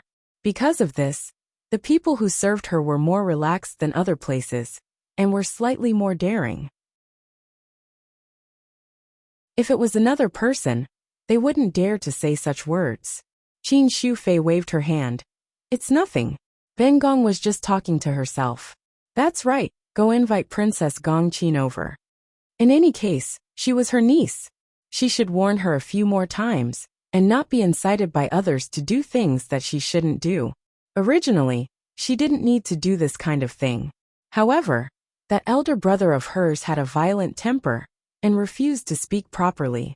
If she didn't explain things clearly to her, she might feel even more conflicted.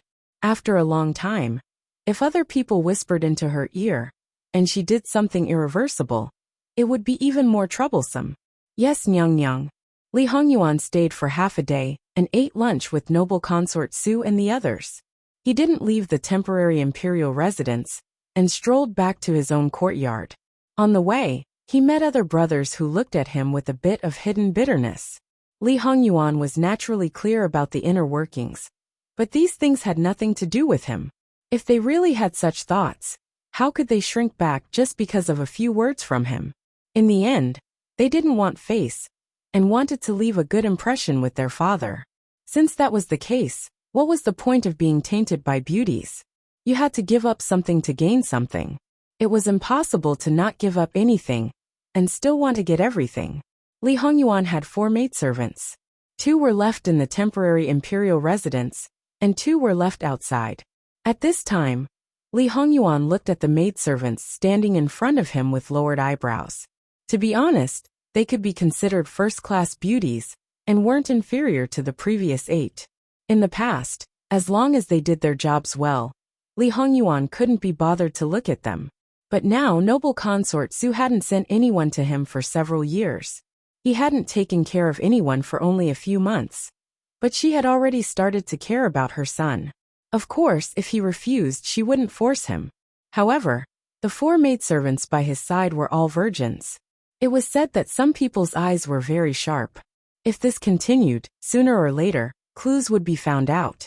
His marriage with Wan Wan had already been set. Even if it was discovered, it didn't matter. It would definitely not be linked to Wan Wan.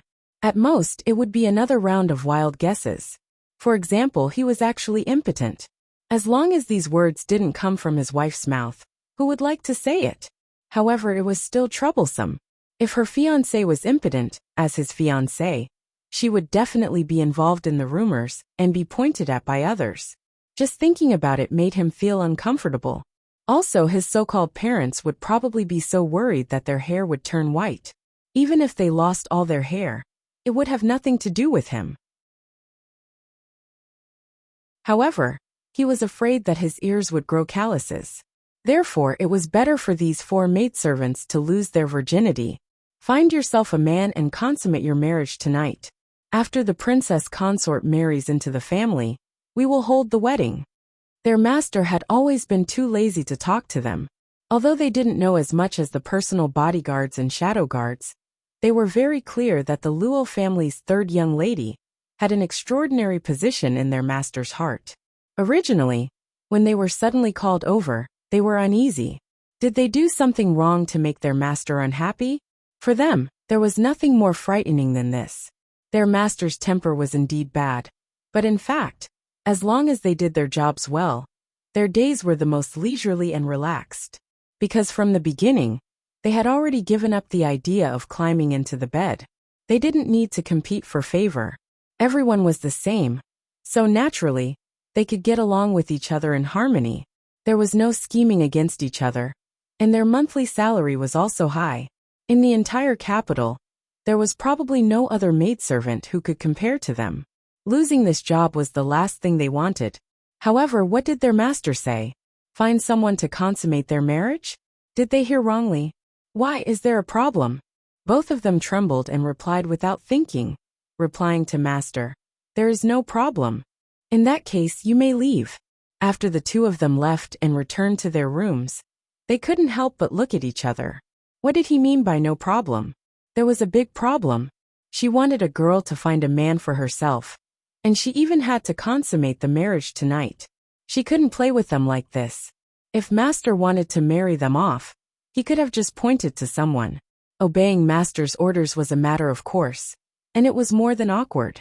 Now that they were offering themselves to a man to sleep with, they didn't have to worry about being rejected. But they would definitely be looked at strangely. Even if they got married in the future, the other party would still have a knot in his heart. For a moment, they wanted to cry but had no tears. Qingshi, what should we do? Qingge tugged at her handkerchief, her face full of anxiety. Don't you have someone in your heart? Go find him. I'll just randomly find someone. Qingshi appeared to be more indifferent. But, no buts. Master means what he says. If he wants to find a man, we have to find one. If he wants to consummate our marriage tonight, We have to consummate our marriage tonight. Is Qing Xi the same as Qing Fu? Most likely. Master has always treated everyone equally. I'll go find him tonight. If he's not willing, I'll just randomly find someone. Qing Ge said in a fit of pique and helplessness. What about you?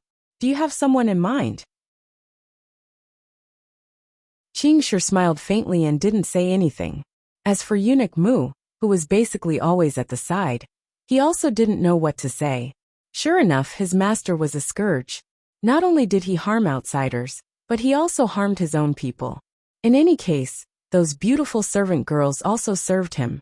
Even if they didn't make any contributions or hard work, they were still under his name. Not to mention what the people who were chosen by those servant girls would think. If they were married off in the future, it wouldn't sound good. Fine, at that time, it was the princess consort who married them off. At worst, the princess consort would bear the title of a jealous woman. It was a small matter. Fart. Eunuch Mu kept a straight face and cursed seriously in his heart. If the princess consort knew the cause and effect, what kind of expression would she have? Then he glanced at An, who was also pretending to be a blockhead. As the head of the secret guards and the leader of the guards, because of his special status, he shouldn't be like other secret guards who had to wait until he retired to get married. However, the 4 servant girls only knew his identity on the surface. Maybe he had been targeted at this moment. Eunuch Mu was a little gloating. An, master. An immediately knelt down on one knee and waited for orders. Send someone to inform Imperial Uncle Zhong that this prince feels that there are too few people serving him. Yes. So, not long after Le Qingdi woke up from his afternoon nap and was about to read the memorial, Prince Zhong came to the door.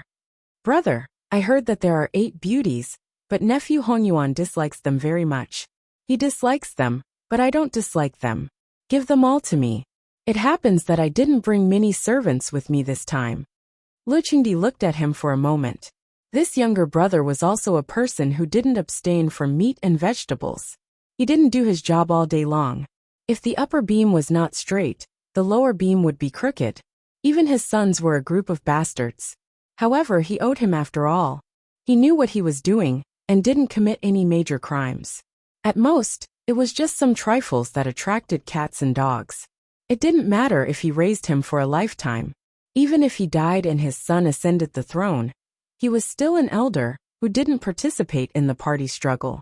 Naturally, he wouldn't be mean to him.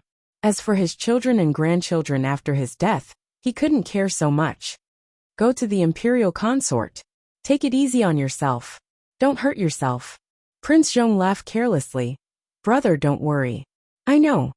Lu Qingdi waved his hand, telling him to get lost quickly. It was annoying just to look at him. Prince Zhong quickly got lost.